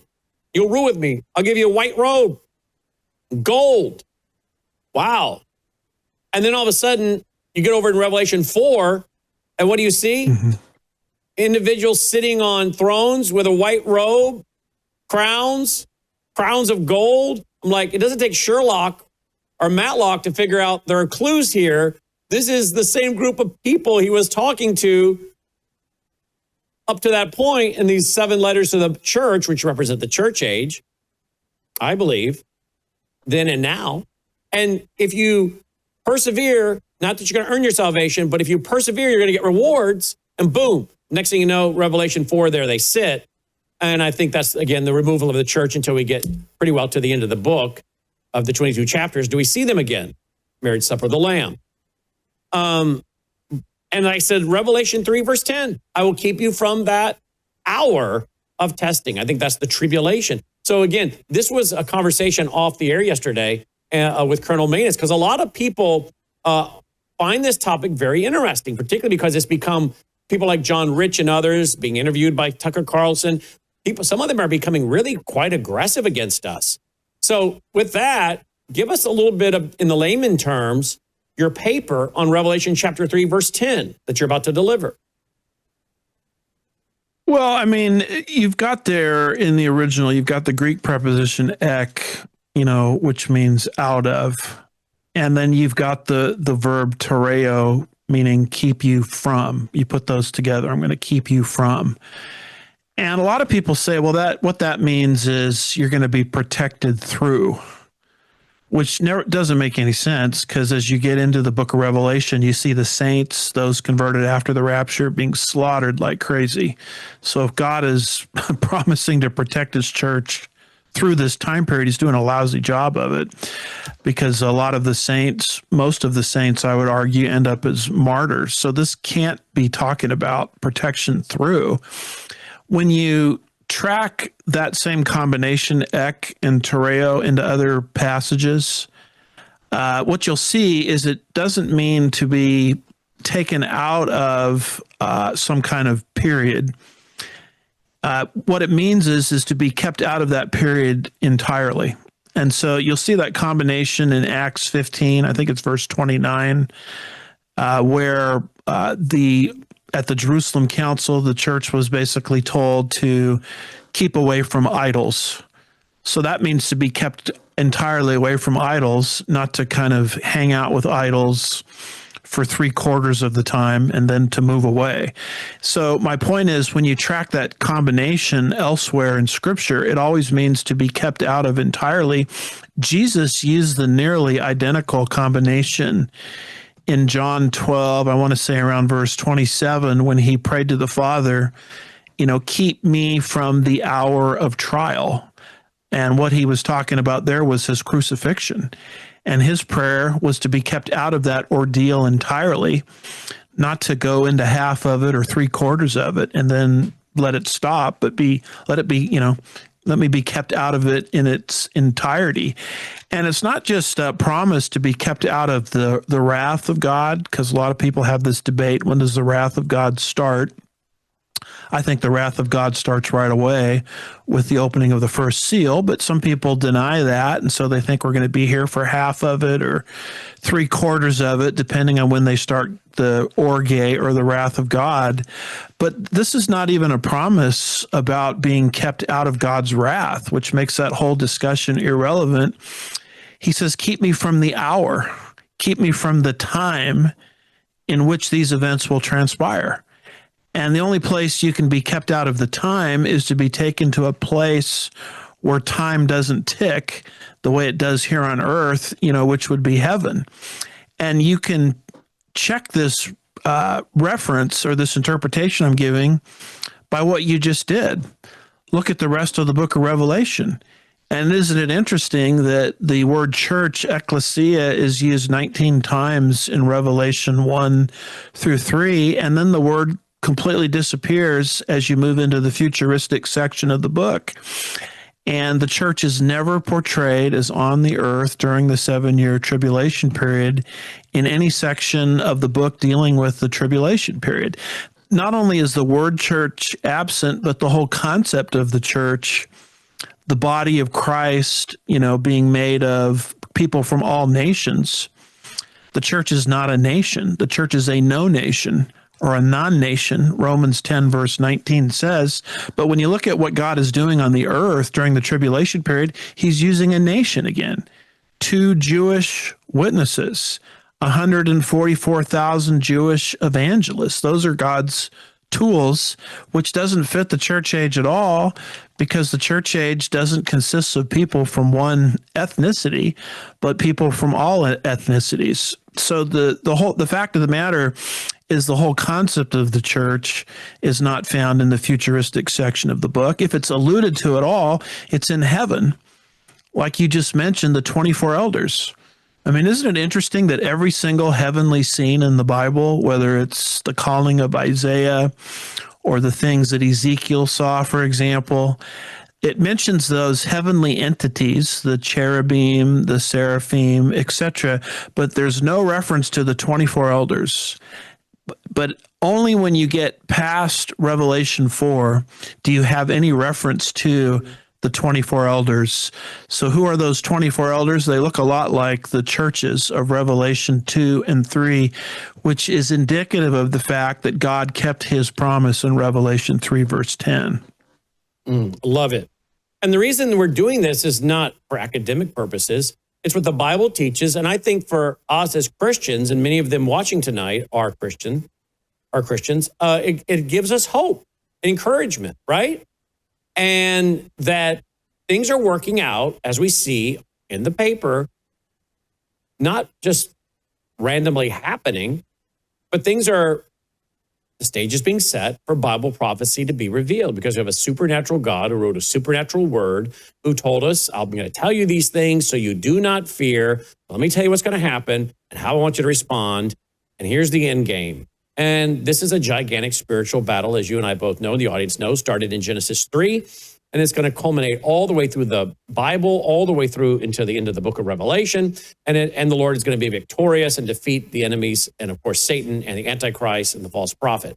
I don't know why folks wouldn't want to. I don't know why the Kirk Camerons, Gary DeMars wouldn't want to study the Bible in context and see that this is here. We're not crowbarring it, like John Rich says, that this was all created back in the 30s by John Nelson Darby. That's not true. I can show you first century church fathers teaching it. You can as well. So why they would not want to take this wonderful promise to the church and the church age and then say, I'm going to go forth and do my best to participate in the fulfillment of the Great Commission. And I understand what's coming. I'm not doing what I do because I'm trying to Christianize the world or create a theocracy. I'm not building the kingdom here now. God's going to bring it. But it gives us a whole mission statement, right, as to what is the function and purpose of the church. And now these guys have got the church completely derailed. And many of them, of course, are also the hyper-Calvinists, who you have to be regenerated before you can be born again, which is not in the Bible. You have to be regenerated before you can, or that you're dead like a rock and no light gets through. Otherwise, why does Romans 1 say they suppress the truth and the righteousness? Knowing the righteous judgments of God, they don't obey them. Well, how do they know them if they're dead like a rock? So you have many of them believe this that are the hyper-Calvinist as well. They have no passion for evangelism because they don't know if they're talking to the potential elect or not. Then you've got the guys that are all concentrating on taking the Seven Mountain Mandate. And now the whole mission and function of the church and our Great Commission mandate is derailed. To me, it sounds like the one who benefits from this most is Satan. Well, I think you hit on something there when you said Satan. I'll give you my view on this. There isn't a doctrine that does more for evangelism, daily holiness, than the idea that Jesus can come back for us at any moment. And any moment we can stand before him at the Bema Seat judgment of Christ. Remember the slave there in Matthew 24, towards the end of the chapter? It says, my master delays his coming So he started to beat and mistreat his fellow slaves. So there's a truth in the Bible that when you think that, boy, we're going to be here for a long time, we got to usher in 1,000 years of the kingdom first before Jesus can come back, or whatever eschatology people are promoting. You know, he's not coming back for 42 months because we've got to go through halfway the tribulation period or 3/4 of the tribulation period, or he can't come back for 7 years because we're going to go through all the tribulation period. That's a denial of the idea that he can come back in the next split second. And when you believe that he can come back in the next split second, you live differently. You evangelize differently. And so I think Satan has worked overtime to obscure this doctrine. It's called the doctrine of imminence, the any moment appearance of Christ in the rapture. Not talking about the second advent, which can't happen until a series of signs materialize. I'm talking about the rapture, which is a signless event. When you damage this doctrine of imminence, which is what all of these other eschatologies that we've been talking about do, it removes the natural stimulus for holy living and evangelism. It's like your boss at work, you know, says, I'm going to leave the office, and any moment I can stick my head back in the room to see how you're doing, versus a boss that says, you know, I'll be back in 3 months. I mean, obviously, the work habit of the two employees in the hypothetical is entirely different, because one thinks the boss can come back at any minute, and the other one doesn't. And so when you live with the any moment expectation that Jesus can come back, he can come back before this broadcast is over. There's nothing that holds that up. You act differently, you live differently, you have different kinds of priorities, you have different kinds of conversations. And so Satan wants to remove that stimulus from the body of Christ. That's why he's working overtime to erase the doctrine of imminence. And so Kirk Cameron, Gary DeMar, Kenneth Gentry, John Rich, Bonson, all of them are ultimately working for Satan without even knowing it, because they're being used to try to remove from the mind of the typical Christian the any moment expectancy of Christ's return, which will, and Satan knows it will have once he succeeds in that area, it will have a negative impact on holiness, daily living, and evangelism. Well said. Now, one of the things we're accused of is escapism. We think we're just going to escape all the hard times, therefore we have no motivation for doing anything good or reclaiming the culture, if you will. But reality is, you and I don't believe that. We know that people behind the Iron Curtain, the former Soviet Union, Cuba, many people today in many countries are being persecuted. Even many countries that were once Christianized, or certain Christian values were elevated and approved of and promoted and appreciated, we now see those kind of people being persecuted. So you and I could very easily find ourselves being absolutely persecuted. I don't know who the next government will be running the next government, but they could strip us of everything. You know, we could find ourselves with the biometrics coming in. It's not yet the mark of the beast, but the biometrics could make it such that we're already starting to be limited in what we can do, where we can go, our ability to travel, to get online, to log in, to speak. We could be arrested. You and I could have our heads chopped off by the Islamists that don't like what we're doing.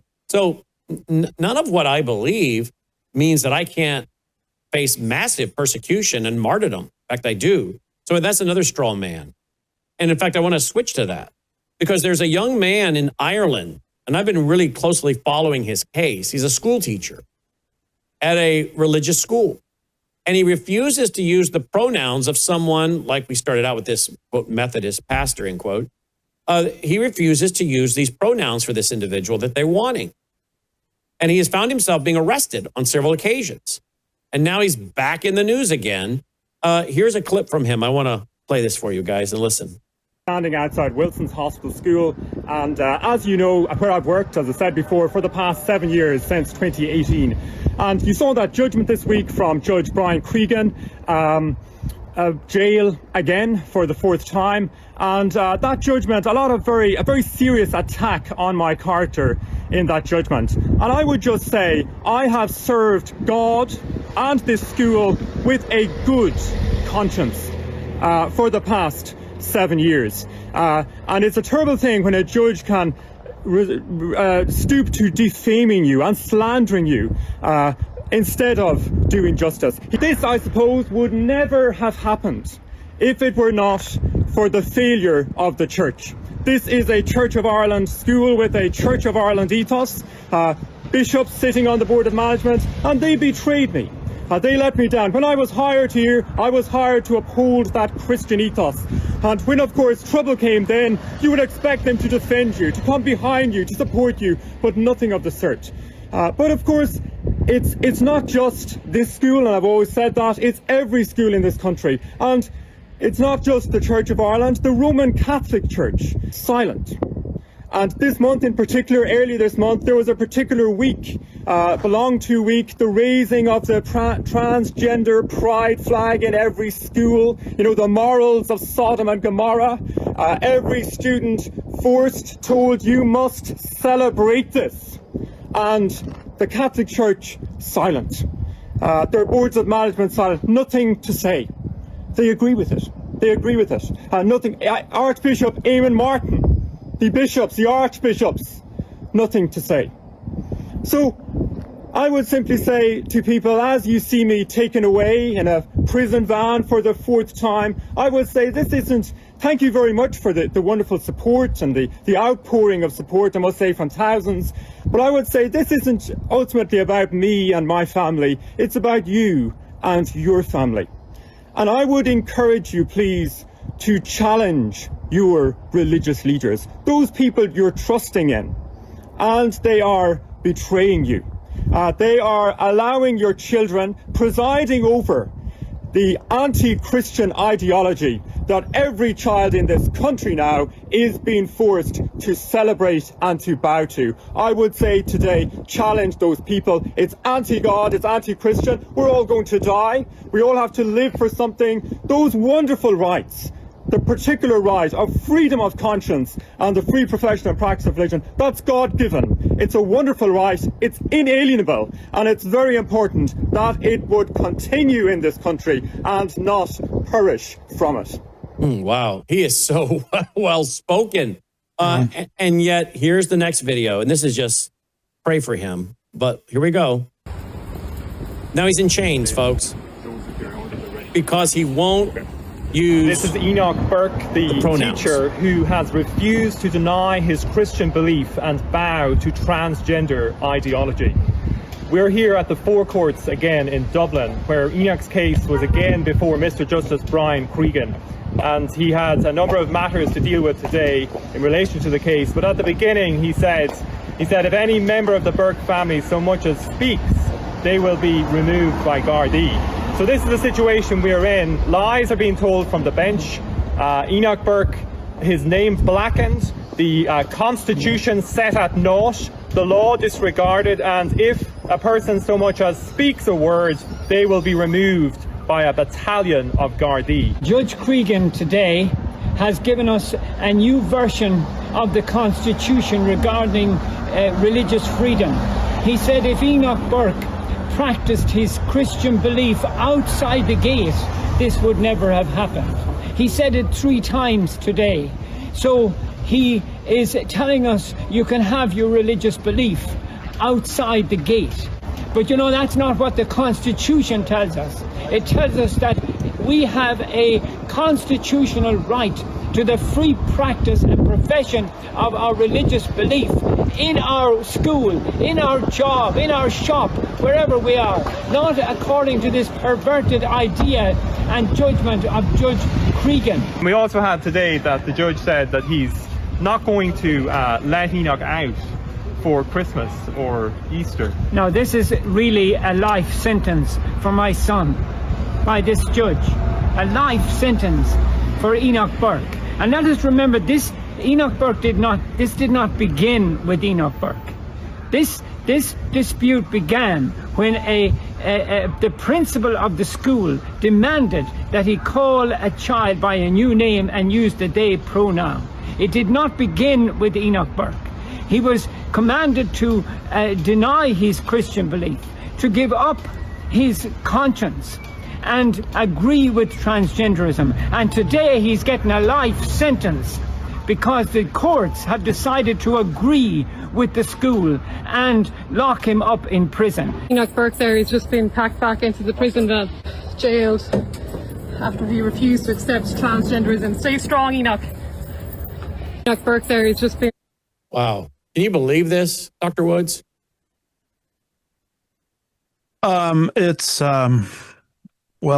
It defies words. I mean, what I'm feeling right now. But I just want to make this simple point. This is where all this LGBTQI woke garbage, that's the direction it goes in.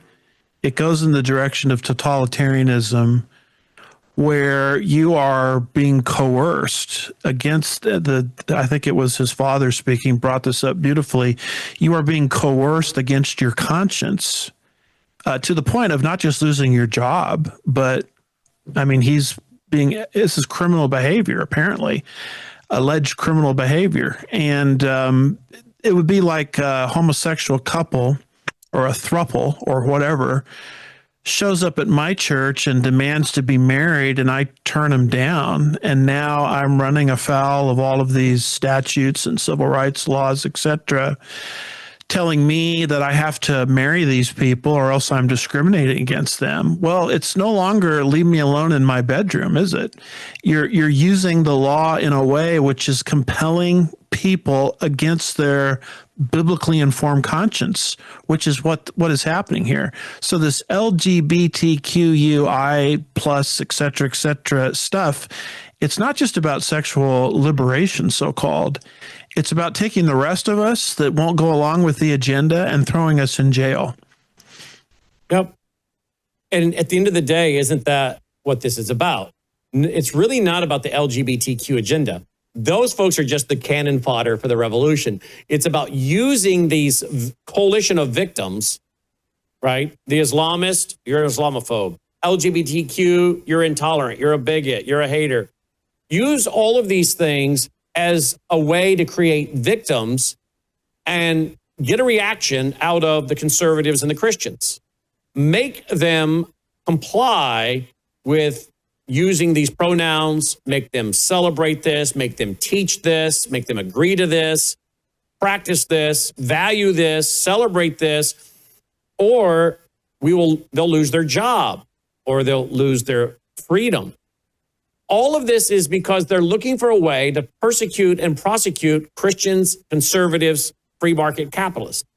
And Herbert Marcuse said that, the cultural Marxist, in his 1965 paper, Repressive Tolerance. He said, we're going to make it where we have no tolerance for the right. The people on the right will not have freedom of speech and the right of public assembly. We'll have it for the left, but not for the right.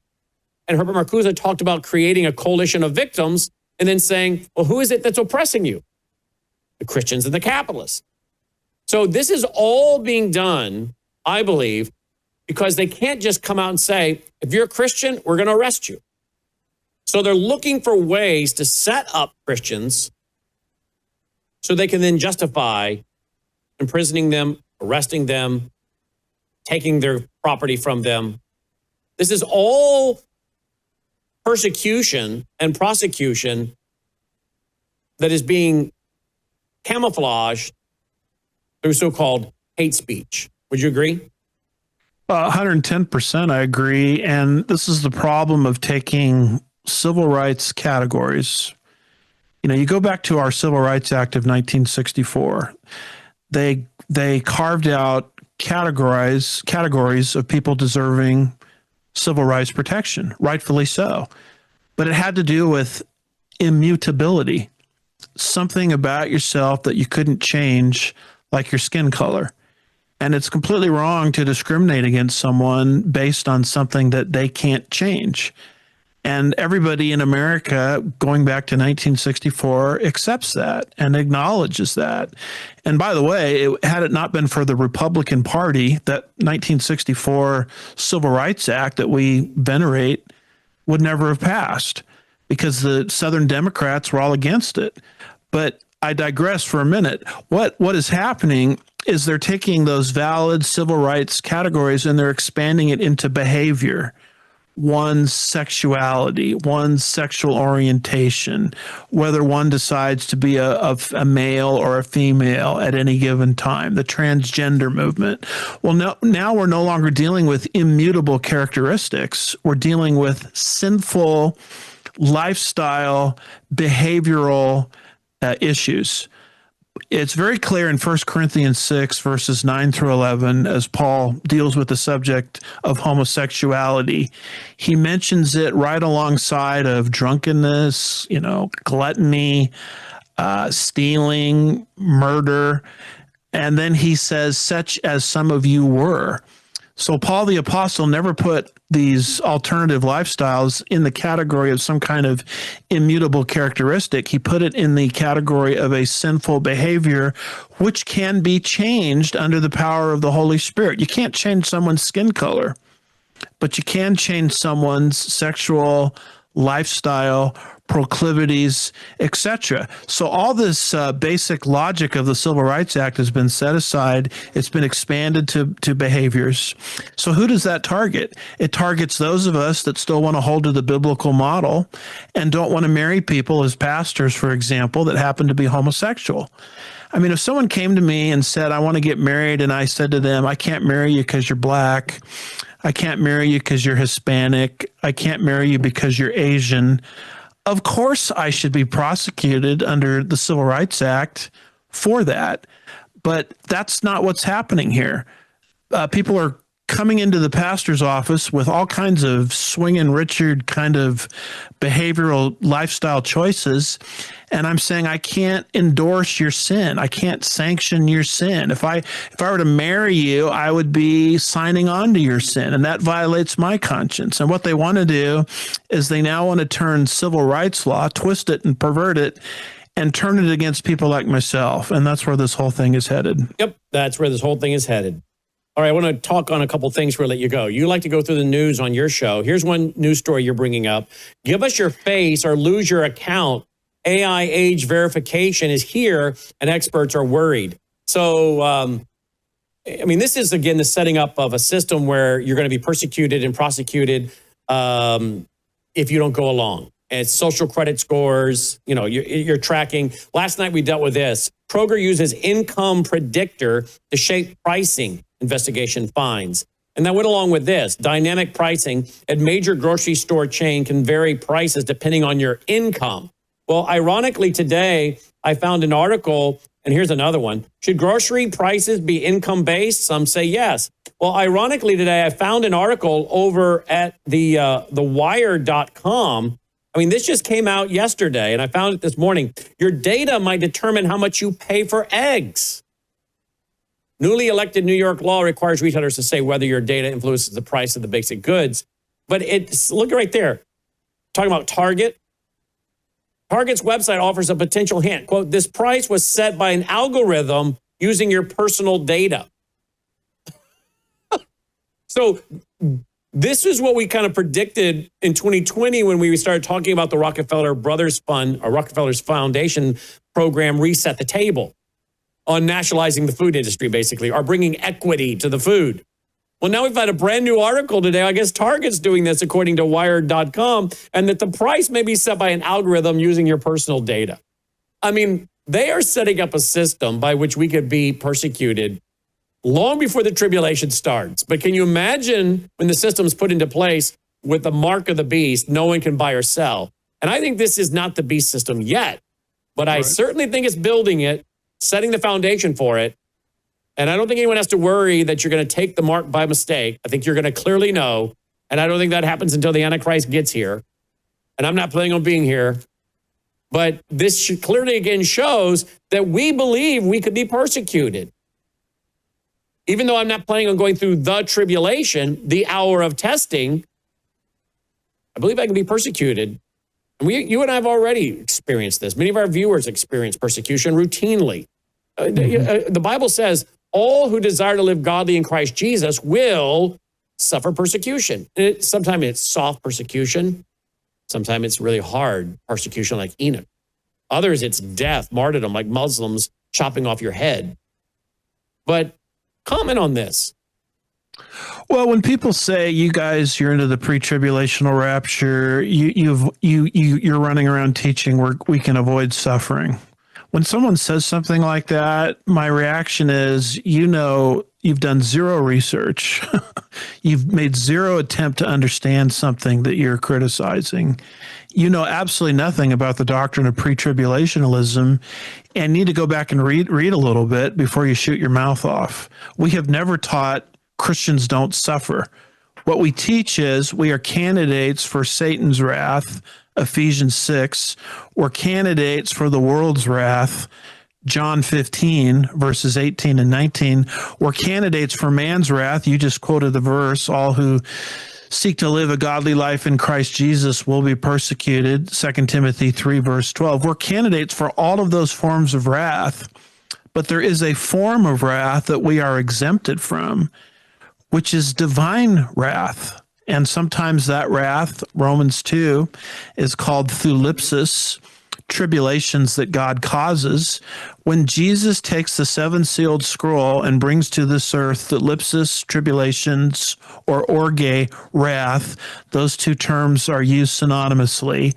And I have to say that this day and age, because we got a bunch of people now running around saying the thlipsis is the first 3/4 of the tribulation period, and the orge is the final 25% of the tribulation period. So we're here for 75% of it. No, those words are used synonymously. Read Romans 2, verses 6 through 10, and you'll see it.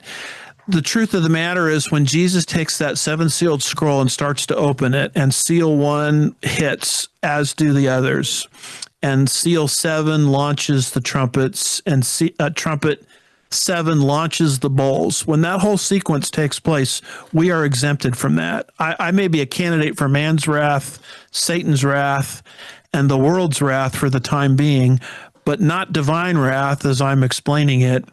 And so you're right. Prior to the catching up of the church, we can experience a lot of things. We could be pulled into all kinds of, social credit score type systems. Those things are not the mark of the beast because we don't have the beast yet. The beast can't come on the scene until the restrainer is removed, and the restrainer isn't moved until the rapture occurs. So what these things are, these articles you're showing and these biometrics and these show me your face or your account will be denied, all this kind of stuff, is these are stage setters for the mark of the beast, which we could be candidates for, but not the mark of the beast itself, because the beast isn't here because the restrainer is still here. Indeed. The website is andywoodsministries.org, andywoodsministries.org. And there's so much we can talk about with him. He's a pastor, a theologian, and an attorney. And you can find all of his great work and research and preaching and teaching at andywoodsministries.org. As always, thank you, Dr. Woods. Good to be here. Thanks for having me. You bet. All right, guys, that's our broadcast for tonight. But before we go, will you do me a favor? Call into our testimonial line right now and leave a testimony that we can play on the air starting tomorrow at 9 a.m. Central, 10 Eastern Standard for our 2-day international online worldview weekend. Leave your testimony, won't you? 901-468-9357. What do you appreciate about our network? What do you appreciate? What shows do you like? What have you learned? How we impacted your life? Any of the shows, not just my shows, but the broadcast by my other broadcast partners. Maybe you want to leave a word of encouragement for the guys in the control room. We'd love to play this on the air. Right, Dolly? 901-468-9357. 901-468-9357. Was that a good show tonight, Dolly? Did you appreciate this show? Did you learn a lot? How much of it were you awake for? That's the real question. I think from that yawn, not too much. I think you just woke up, to be honest with you. Yeah. You see yourself on the big screen, don't you? Are you going to growl and bark at yourself? No, not tonight. Oh, you're going to stretch? Yeah. You want to go outside? Oh, you know that word. You go outside, go potty? Huh? You want to get a treat? You go outside? Some yogurt? How about your pumpkin? We're using all your word. Hey, Pearl, where's Pearl? Where's Pearl? Gonna go see Pearl? Yeah, big baby. This dog This dog sleeps right in between my wife and I. She's the biggest snuggler. You are a snuggler. Loves to lay on her back. Half the night she's on her back. Just laying there, wants her belly rubbed. She's spoiled rotten. But we love you, don't we? You are our studio dog. Oh, wow. You were sleeping so deep, weren't you? You want to go outside, go potty? Yeah, is that a yes? Outside, go potty? I'm sure everybody's just loving me to sit here talking about that with you, right? Like, okay. Oh, you're going to paw at me? You're a big baby, that's for sure. All right, we're going to go. Let's say goodnight, everybody, shall we? Shall we say goodnight to everybody? We're going to say goodnight to you guys. Roll the music. Let's call it a night. You get so many letters and emails about you, Dolly, and you even get Christmas cards. Yep, I guarantee you're going to get some Christmas cards. Delta used to get a big old box of Christmas cards. Let's see how many Christmas cards Dolly gets this year. All right, 9 a.m. Central tomorrow morning. We'll be right back here. Bright and early. Going to be a long day, but it's going to be a fun day. We're going to have a lot of great information. Hope you'll tune in, tell your family and friends about it. Till next time at Brannon Howse, may God save America. Take care.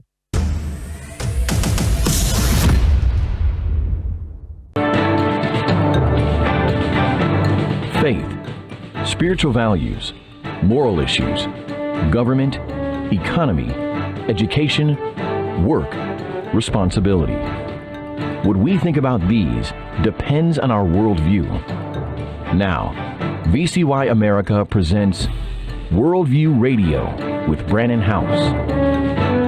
Welcome. Glad you're with us. Okay, so where do we start today? There's quite a bit in the news. Minnesota is melting down. President Trump yesterday did not have anything nice to say about the Somalis. He called them basically garbage, is the word he used, and said they needed to go. He was tired of hearing them complain. He didn't use that language. I cleaned it up for him. And he seemed to just let it flow. And of course, this was the way he used to talk when he was president the first time, running the first time. Now, if we could just get him to talk about Islam and tie the Somalis to Islam. But Marco Rubio is now out talking about Islam. Maybe he owes an apology to Michelle Bachmann. Wasn't he one of the U.S. senators that chided her when she tried to call for an investigation into Muslim Brotherhood and care of these groups? Didn't he and John McCain and others, Lindsey Graham, come against her? And now he seems to be saying the exact same thing she was saying. Well, I am thankful he's doing that. Minnesota is melting down. They've been taken over by the Islamists, by the Marxists. Where does one start? Because again, the governor, he seems, according to many people and experts, to be an agent of the CCP, completely compromised by the CCP. The attorney general there, I think, is basically a pro-Muslim, holding up and waving around the Antifa book a few years ago. I think he might be getting ready to run for governor. I think Mike Lindell might be getting ready to run for governor as well. I talked to him twice this week. I'll have more to say about that with him, I'm sure, in an interview coming up. But Minnesota is now going to go to, 21 days? 21 days where you get paid time off. Minnesota new paid family and medical leave law, which allows up to 20 weeks. 20 weeks. 20 weeks of leave and paid benefits will take effect starting January 1, 2026. The law will provide up to 20 weeks of paid leave per year for eligible employees, including 12 weeks of personal medical leave and 12 weeks of family leave, both capped at 20 weeks total. So does that include the males? I'm assuming it does because you got to bond with the baby, right? This is not the America that my father and grandfather grew up in. They would